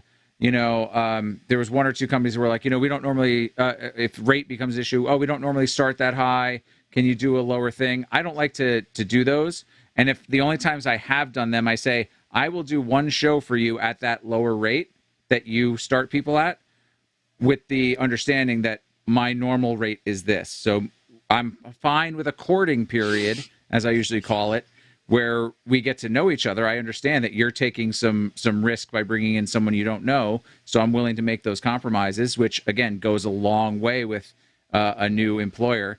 And then get in there, and then you just have to knock it out of the park. You can't be on your phone. You can't be doing any of these things. And you have to show them that you're willing to work hard. You got to be the guy on the truck pulling the boxes off. You got to be the first guy putting boxes back on. You got to be personable with the client. I mean, Omar, on the podcast talks all about these soft skills. Go visit some of those podcasts and look at the things that can improve your relationships with the companies you're working for, and put them at ease. You got to put their minds at ease. You got to talk the right talk. When I have those initial conversations, when it comes to the certifications, I don't blab on about it. I mention, oh yeah, I took the row class, I took absence class, I've done this and done that, whatever. And they'll ask, sometimes they'll feed you those questions. Oh, what would you do with that? And just give them honest answers. And if there's gear, like Chris said, if there's something you don't know, just be honest about it. Be like, oh, I'm familiar with it, but I'm not a guy who sits down and works on that all the time. I'm happy to come in and learn if you have a system and a day off that I can come in and play with it. And those sorts of things really send the message that you're serious, you mean business, and that you're not just there to be another body and or push boxes, that you're someone who can really back up what you're talking about. And I think the soft skill part and the personality part is a huge piece of that when you're making those cold introductions. And from the relationships I've forged with the companies that I work with, I usually become very close with the labor coordinators, the owners of the company, to the point where I can have candid conversations. And through this pandemic, we've had tons of talks of the people they're bringing back first are those great with client peoples who are well-rounded, and that they don't have to worry about, especially now that we're just ramping back up. So if you can show them that you're that person, then that's what will let them know you're not a phony, as Jesse had mentioned. And, just you have to show with your examples, but making those cold calls and getting that initial foot in the door, set yourself up for success. If you have those trainings behind you, make sure they know about them, because that definitely opens a door. I mean, so many people say, oh, school doesn't matter, none of that matters. But having an actual certification, those things, it's something on paper that they can look at and they can say, oh, he's Barco certified. That's good, because we just bought an E2, and it gets you just that much closer that short of having a personal reference, Barco is saying that you took their class. And that's a great endorsement. If you've got a list of some certifications, somebody's recognizing that you've at least gone in and put in the time to learn those things. I'm going to stop rambling. I'm going to let Andy make a comment. Andy Lipnick. Yes, right. Or Andy. I'll just say this, because you just dissected a lot there, Ed, and I'm going to piggyback off a few things. But one of the things is that if you are in a position in this industry where you are given a little bit of responsibility, there's going to be a point where you get in and over your head, and that's a good thing, actually. That someone's going to put you in the frying pan. It's going to happen. Someone is going to put you in the frying pan. I've certainly been there. I've to the point where I've been way over my head in the frying pan. But it happens. It does happen. So just be prepared for that if it does. One of the other things that these are a few different points here. If you're a shy person and you don't think you have those sort of communication and client skills, just listen to the way other people speak. More importantly, listen to what the people who communicate well don't say. That's really important, because you can put your foot in your mouth. I certainly did it on the last show that Ed and I worked on together, but that's another story. And then the last thing I was going to say is, if you get any sort of level of success and you are getting a fair bit of work, be willing to fire some of your clients that you work for. That's really important, because it's really easy to get into. Here's another term, by the way. Do you like terms? Fearlancing. A buddy of mine, I don't know if he coined it, but I think it's a good one. Fearlancing is when you got to put food on the table. You got to make money, and I get that. I'm sure we've all been there at one point in our lives, at least once. But there are clients who will take advantage of you, and you got to be willing to fire them. And I think if you do it in the right way and you put yourself out there in the right way, the universe will come to your aid and you'll get other work. And it happens time and time again. It's just, if you're good at what you do, or you have a good attitude, it'll come your way. So, and that goes to the point of fit is really important. Like your fit, it's not just the fit you have for that production company. It's also you interviewing them in a way. Like you have to decide whether you really want to work for them. And maybe you've seen some things that you love that they do, or you don't like that they do. And that's where that decision comes in. And I'm done. Awesome. Thanks, Andy. We'll take the other Andrew. Like you were saying, Ed, show me, don't tell me is something I always think of whenever I'm looking to hire somebody. Is I get a little bit nervous when somebody starts telling me about all the stuff that they've done and all the different things they've done. If I haven't asked them, it's almost like, I want to get a feel for this person. I want to feel like if I ask them a question, I want to see how they answer it. I want to see if it's going to be a good fit. If they say, I've done this, I've done this, I've done this, I don't know. I don't know if I'm necessarily going to be able to check and make sure that they really did do those things. If they did that, get that certification, does it really mean anything to how they're going to deal with a client or how they're going to work with other people on the team? It's more of it's going to be a feel thing. And I get this regardless of what I'm doing. If it's something where I'm hiring a gardener, I'm going to get a feel for how they talk to me and how they relate, not how many millions of dollars they've done in somebody else's place or what their accolades are, what their achievements are. So it's one of those things where, yes, you may need certain skills for a particular position, but I want to get a feel for whether you're going to fit. That seems to be far more, for me anyway, it's far more important that you're going to fit with the rest of the crew than what you've done in the past, which I can't necessarily verify unless I get a review from someone else who was at that event who said, yeah, you actually did really do a good job at that event. That's it. Great points. Absolutely. Great. Chris, I think you have the next question in the queue. Jeff Kisner, if I'm pronouncing that right, said that the other problem is with variants. I'm assuming he's talking about with the new variants of COVID that are coming out. Events keep canceling, so there isn't the stability there once was. I'm assuming he's referring back to the point where we were talking about training newbies and having labor shortages and things like that. Yeah, that's when that question came in. Yep. Are any of you guys seeing that? Maybe Jeff or Ricardo, that getting new people in is tough because of what the future of AV looks like at the moment, with things might be going back to virtual or anything like that. Ricardo? Actually, coincidentally, I was talking to the technical director or the project manager that rented a truckload full of gear, 18-wheeler, going over 14 cities between now and December. So right before I joined in, probably about 6 o'clock, I called him. I said, what's the feel that you're getting from the different cities? Because he's speccing, the venues and the equipment and labor and so on and so forth. So he said he's not really seeing any cancellations just yet with the venues. It's more so the concern seems to be more so with the event companies, the companies that are putting on the events, not necessarily the cities. And he was actually able to get, he hasn't had a problem with the labor. He has a labor guy out of, I wish I can call his name. I would name him Mario, out of DC, the DC area. And Mario has been getting his labor for all the cities. They've only done 3, there are 12, 11 more to go. But yeah, that's just checked in on that about an hour and a half ago. Got it. And sorry, you're in Florida, Ricardo? No, I'm in North Carolina.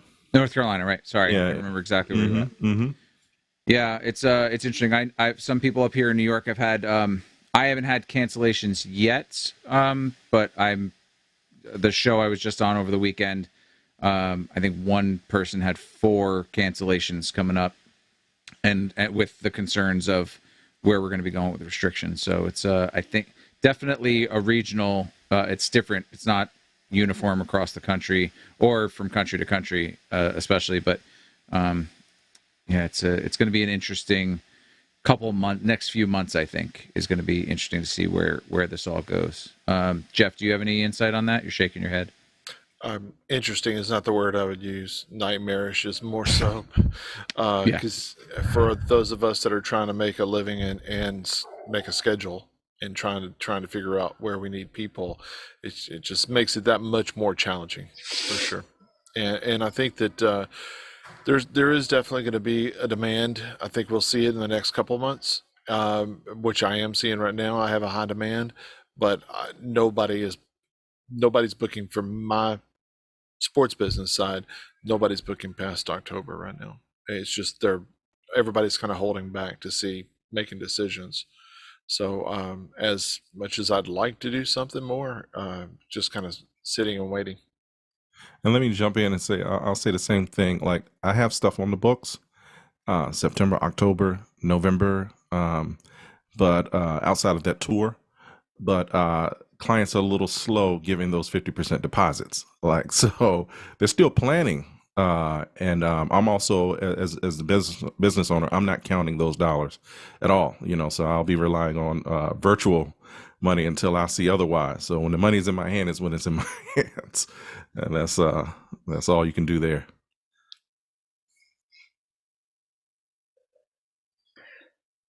You're muted, Ed. Yep. I realized. Sorry.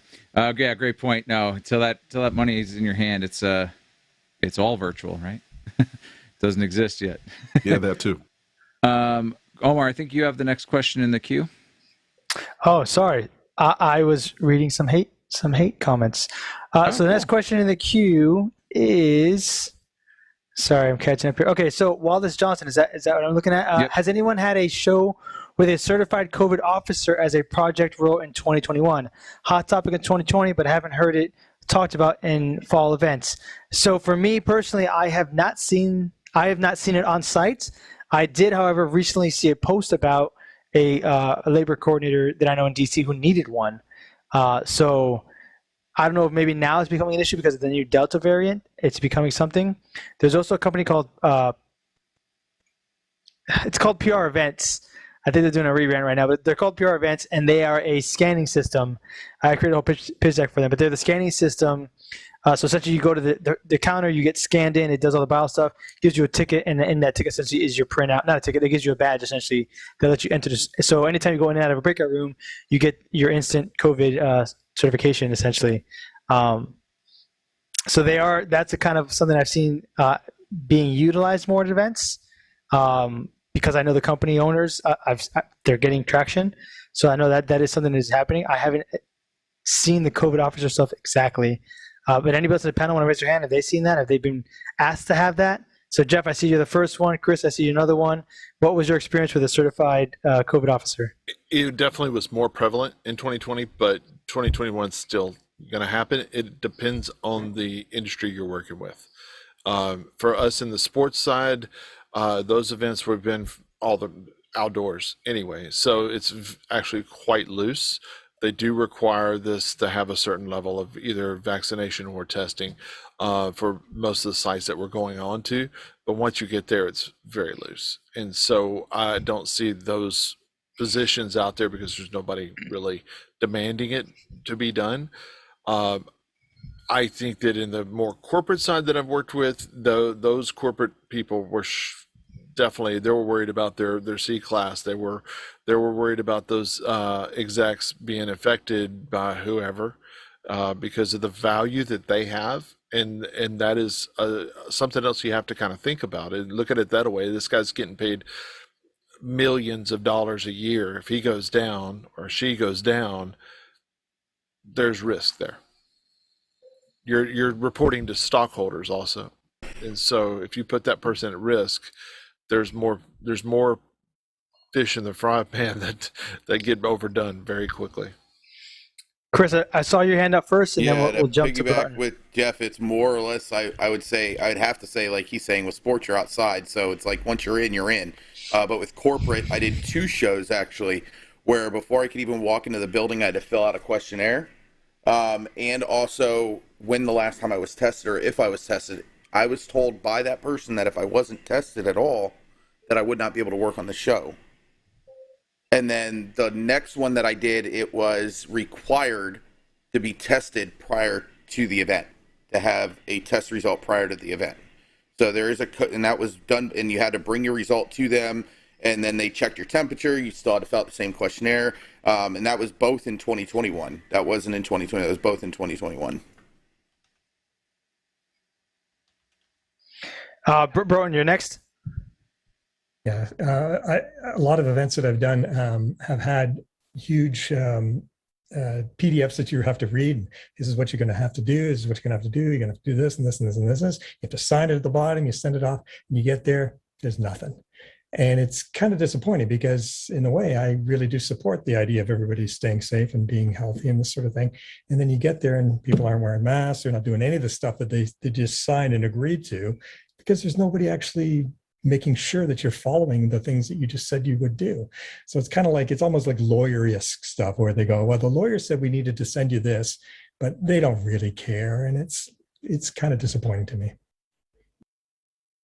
I've seen the exact same thing, and I do find it also disappointing, especially when we're saying, they're telling us, okay, we require a PCR test within 48 hours of you arriving. Most of the time we're driving across the country or whatever. So it's a pain in the butt to organize that. We have to pay $200 per person to do it, and then we show up on site. It's like, who do we show our test? Goes, oh, okay. Now, who do we show it to? I want to show it to somebody. Well, you just got it done. Okay, whatever. Yeah, exactly. Frustrating. It's frustrating. Nick, you had your hand raised?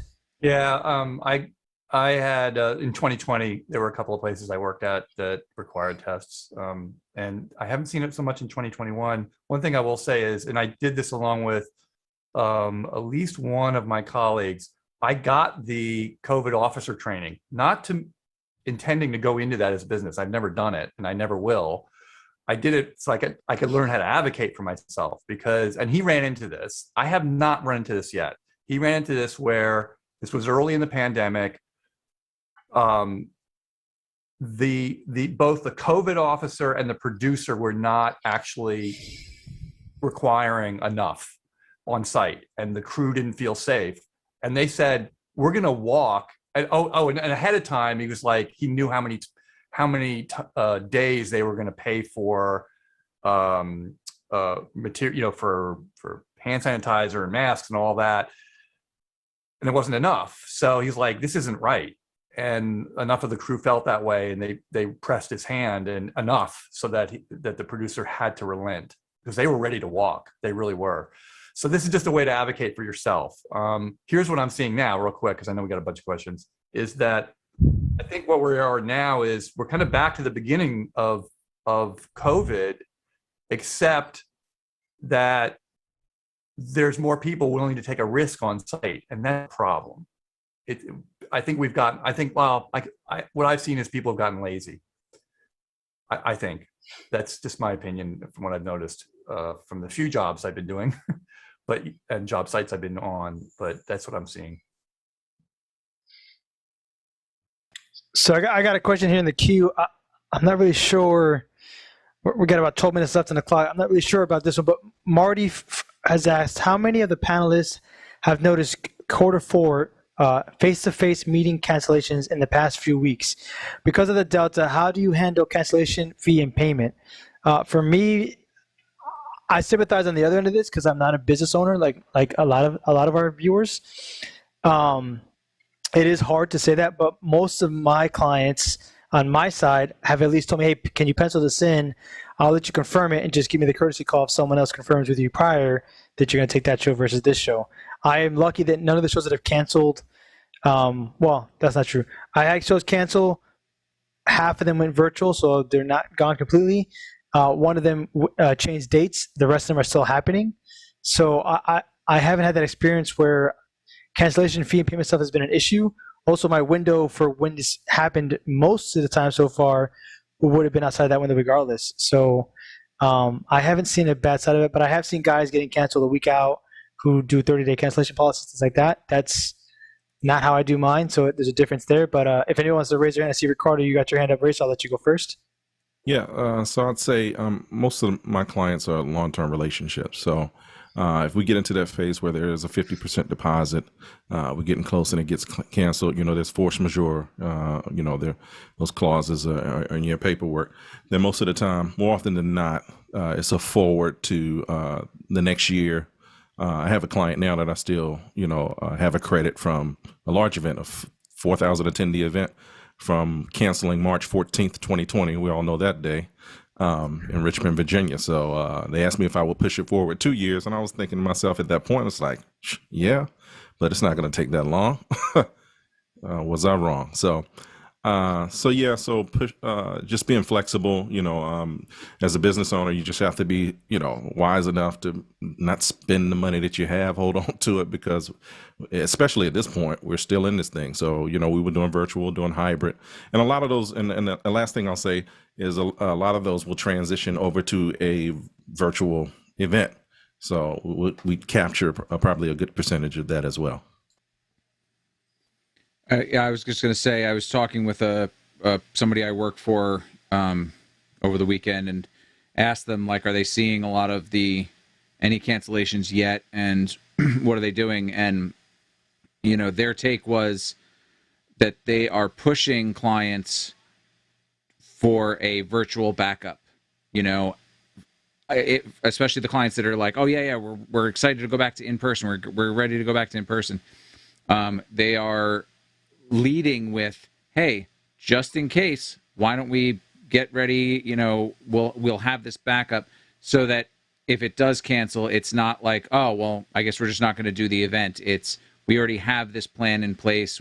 and they've been doing virtual this whole time through the pandemic. So if you've already pivoted to, if you're a company that pivoted to virtual during the pandemic this past year, I think that's the way to approach it, is have those conversations early on in the process and say, hey, look, if Delta does take off, we've got you. We can still do this as a virtual. This is where we'll move it to this platform, and you have those things in place in tandem and get ready for that, and have those conversations so it doesn't become a scramble, and so your clients feel comfortable that you've really got their back on this move, because everyone knows who's done events, canceling is like the worst thing you want to go through if you don't have to. So we'll move on from there, just because we are running out of time.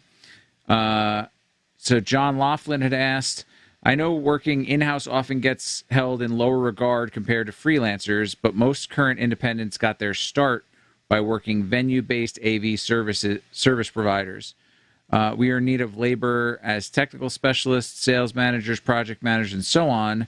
What do we need to focus on as a global event service company need to attract talent? Is it the rate? Is it training? Is it career paths? Is it benefits? So I guess... Yes. Yeah, all of the above, right? Especially if you're looking for full-time techs. Yeah, like the benefits, the career paths. I mean, that's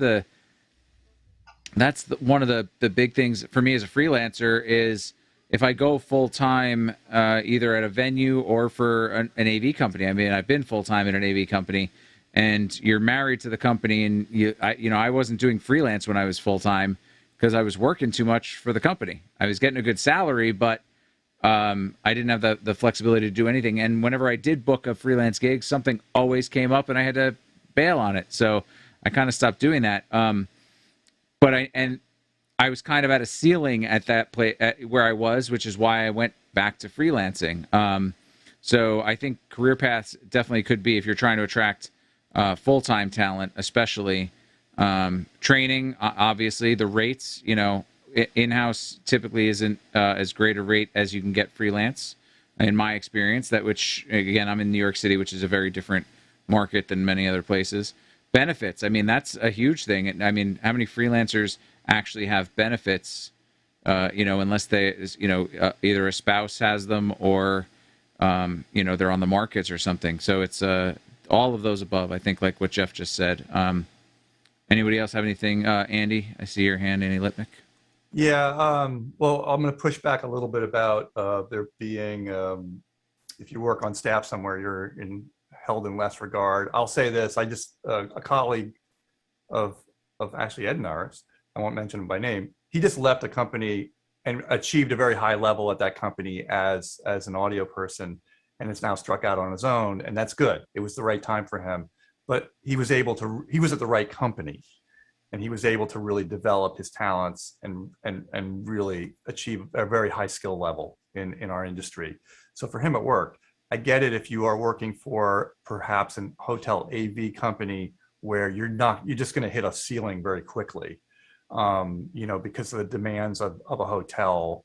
I mean, ideally, you can shift over to their production unit. A lot of these hotel companies, or the few that are left, have production divisions that are outside of the hotel that would service regionally or nationally. That's not such a bad way to go. But at some point, you're probably going to hit a ceiling, and then it's time to leave. So that's my 2 cents on that. Great. Cool. I'm going to move on to the next question because we are running short on time. This came from Hardeep Tour, who had done a Malumen talk with us, I think with Dave way back. As a UK tech looking to move over to the USA or Canada, is there an industry to work in? Well, we've been talking about the labor shortage, so there's positions, but again, I don't know for coming over.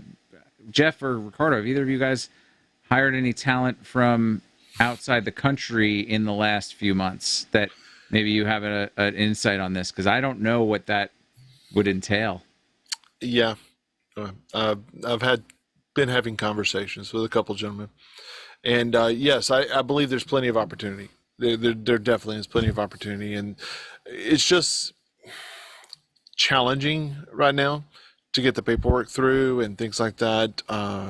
Visas are not exactly as free and willy-nilly given out as they used to be. So you just have to know the steps to take. I have a friend, actually, a couple friends actually, that are here working in the U.S. that are still on visa and have been for years. And I do feel like that there's a lot of opportunity, but it's a worldwide. What we're talking about is not domestic to the U.S. It is 100% a worldwide issue that's happening in the labor shortage area, especially in the AV markets.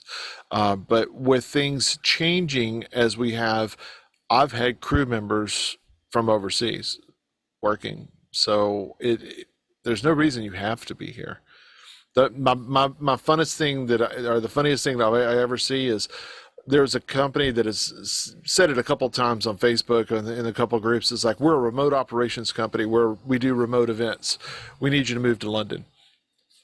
I don't understand that, because it's like, you do remote events. You literally, you're throwing the epitome out there that this is what you do, is remote events. So why would you need people to move into a certain, or relocate for that? I'm totally opposite. As long as you've got good internet, reach out to me. We could talk. Yeah. So that's the times that I think this mentality has changed. We don't have to change locations as much anymore. As long as you like, working in the middle of the night or middle of the day, whichever way you look at it. And I'll jump behind that and say, I haven't flown anybody over, but definitely we did Capital Markets Day for Sunbelt Rentals at their headquarters in South Carolina. And they were originally going to have me to take care of the production company in the UK. And they changed that, but we had to partner with we were the lead. But the production company in the UK, because they have a CEO over on that side as well, and they also have some presence in Canada. So we took the lead, handled all the communication, and just worked seamlessly to produce 4 or 5 events over a month and a half, including their Capital Markets Day. But to Jeff's point, I mean, that was my first opportunity to work with someone in the UK, and then definitely won't be my last.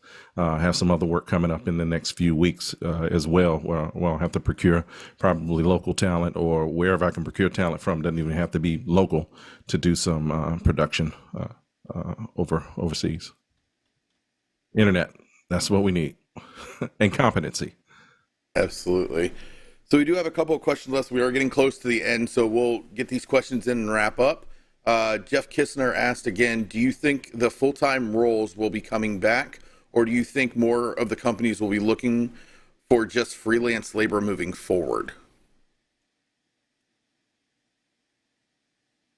So I think that would be a good question for Jeff or Ricardo. Do you see, I don't know if you guys had to let any full-time people go, but do you see, if you did any of those vacancies, do you see bringing them back? Do you see increasing or decreasing your full-time in-house labor staff? I run my business with not as many freelancers as more full-timers. So that's how we have in the past. That said, though, we're kind of making a small change right now because I'm not quite sure about what the future holds. But we didn't lose. I didn't have to drop a bunch of people. We had a couple that just decided to do other things at the time, even though I was still paying them as a full-time. But they came off the road. And this is what I was talking about earlier, is they came off the road and doing shows on the road. They realized, oh, it is kind of nice to be home. So they decided this was just not going to be their livelihood. This is not what they wanted to do for the rest of their life, or, immediate future.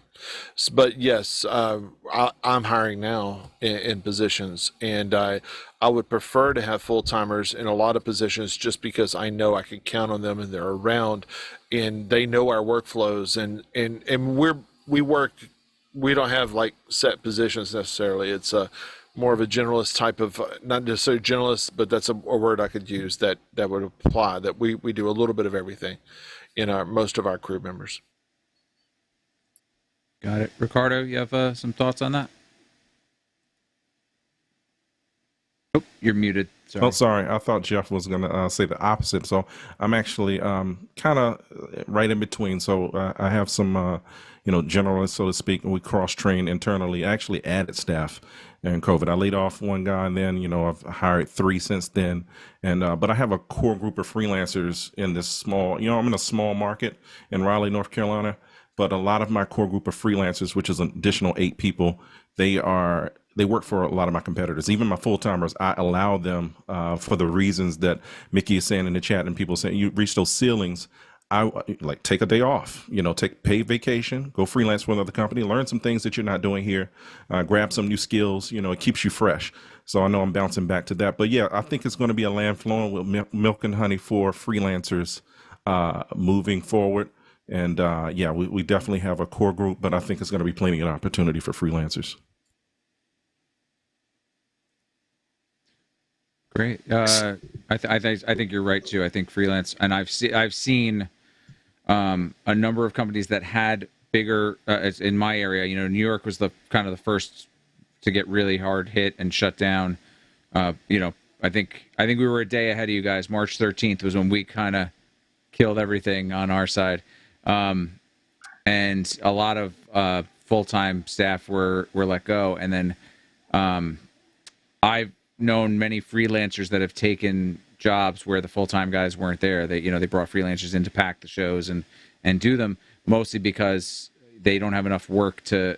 And this is over the last couple of months, things are starting to pick up now, but they didn't have enough work to sustain the benefits packages and the things that they were offering the full-timers, because they only had a couple handful of gigs. And especially the companies that didn't really do a full pivot to virtual, really stayed only in that live event space and were very thin, did that. So I think it really depends on where the companies went during the pandemic. I know, Ricardo, obviously you guys pivoted, and Jeff, you live in that world, that remote world. So that might be a little different, and we might be seeing a little bit different around again, regionally, but I think Ricardo's right that for freelancers, it's going to be a good time and then maybe a little more difficult to get on full-time staff. But Omar, you have something? Yeah, I just want to give the audience, before we do our sponsors, because I know we're a little over time here, two quick kind of a positive and a negative here. If you guys are following the industry, if you're following Bloomberg, if you're following Avixia, everybody's planning for the next 5 years, the AV industry is going to be booming. So if you guys can hold out a little bit and connect and work and get stuff, you're going to be in a good spot.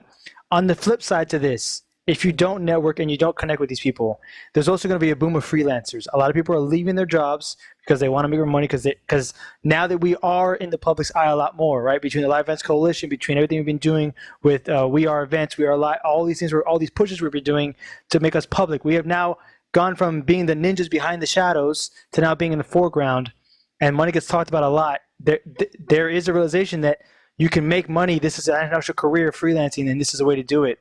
There will be a horde of people trying to get your positions. So you need to stay at the top of your game. You need to get into this. So there's two factors to think about here. One, Bloomberg, a financial institution, has nothing to do with AV. It's saying the AV industry is going to boom. Avixia, who is deeply in the AV industry, is saying we're going to boom in the next 5 years. And on top of that, there's an exodus of full-time employees who want to be freelancers because they see the benefits of this lifestyle without understanding that the hardship it takes to get into here. If you already have that head start, continue to take that head start and run with it. Do not slow down because of COVID. Do not slow down because of your whatever's going on.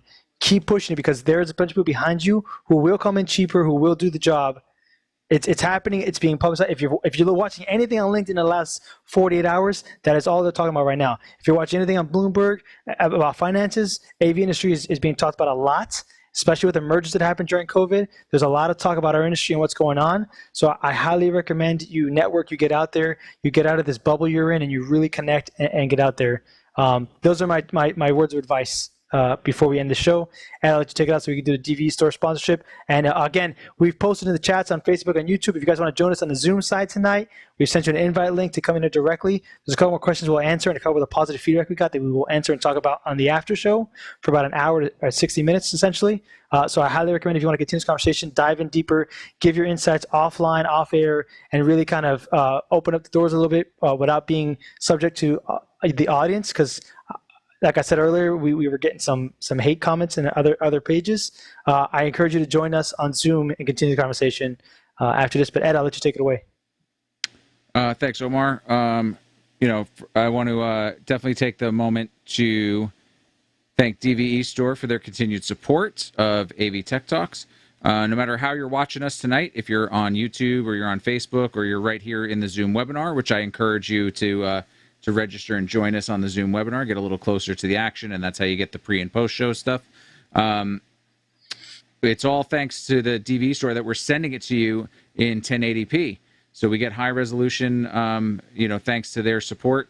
And it's been a great relationship with DVE Store. Visit them at dvestore.com. They really know everything. The salespeople there are technicians, and they know the gear, and they have all the stuff that you need, especially if you've got your own home setup. So reach out to Guy and his team over at DVE Store. They'll definitely help you out, and let them know that you heard about them from AV Tech Talks, because they love to hear that kind of stuff. They love to know where people are finding them, and they would definitely appreciate to hear that. They love that we're offering these learning opportunities and having these discussions. So definitely support them for supporting us. It would goes a long way to being able to keep bringing you guys this content in high resolution. So thank you again to DVE Store. And then I also want to take a moment just to thank our panel today. It's been a couple weeks, but Omar and Bodie were holding it down, helping on social today, as always. And then Andy Broughton, Jeff Keithley, Justin Butler, Andrew Lipnick, Ricardo Hicks joined us halfway through, which was great. We had Dave Node here earlier, who had to run to dinner to do networking with the people who were hiring him. So that was great. This was a great engagement. Thank you guys for all these questions. We worked hard to get through them all. And we appreciate it. So keep coming back. We're here every week, every Monday from 7 to 9. That's Eastern Time, PM, here on the East Coast. And you can always catch us, aveducate.com. Has links to all the social. You can find us on YouTube and Facebook for the replays. So we hope that you guys come back, join us. Like I said, register for the webinar so you can be a little closer to the action. And we will see everybody next week. And then Wednesday, Omar's got the podcast edition with Austin Jackson. So make sure you're tuning into everything AV Educate. Register for all our stuff. Jump on our Discord. Do more networking. Have these conversations. That's what we're here for. We want to help everybody level up, because if we all level up together, it just makes the industry that much better. So thanks, everybody. We'll see you guys next week.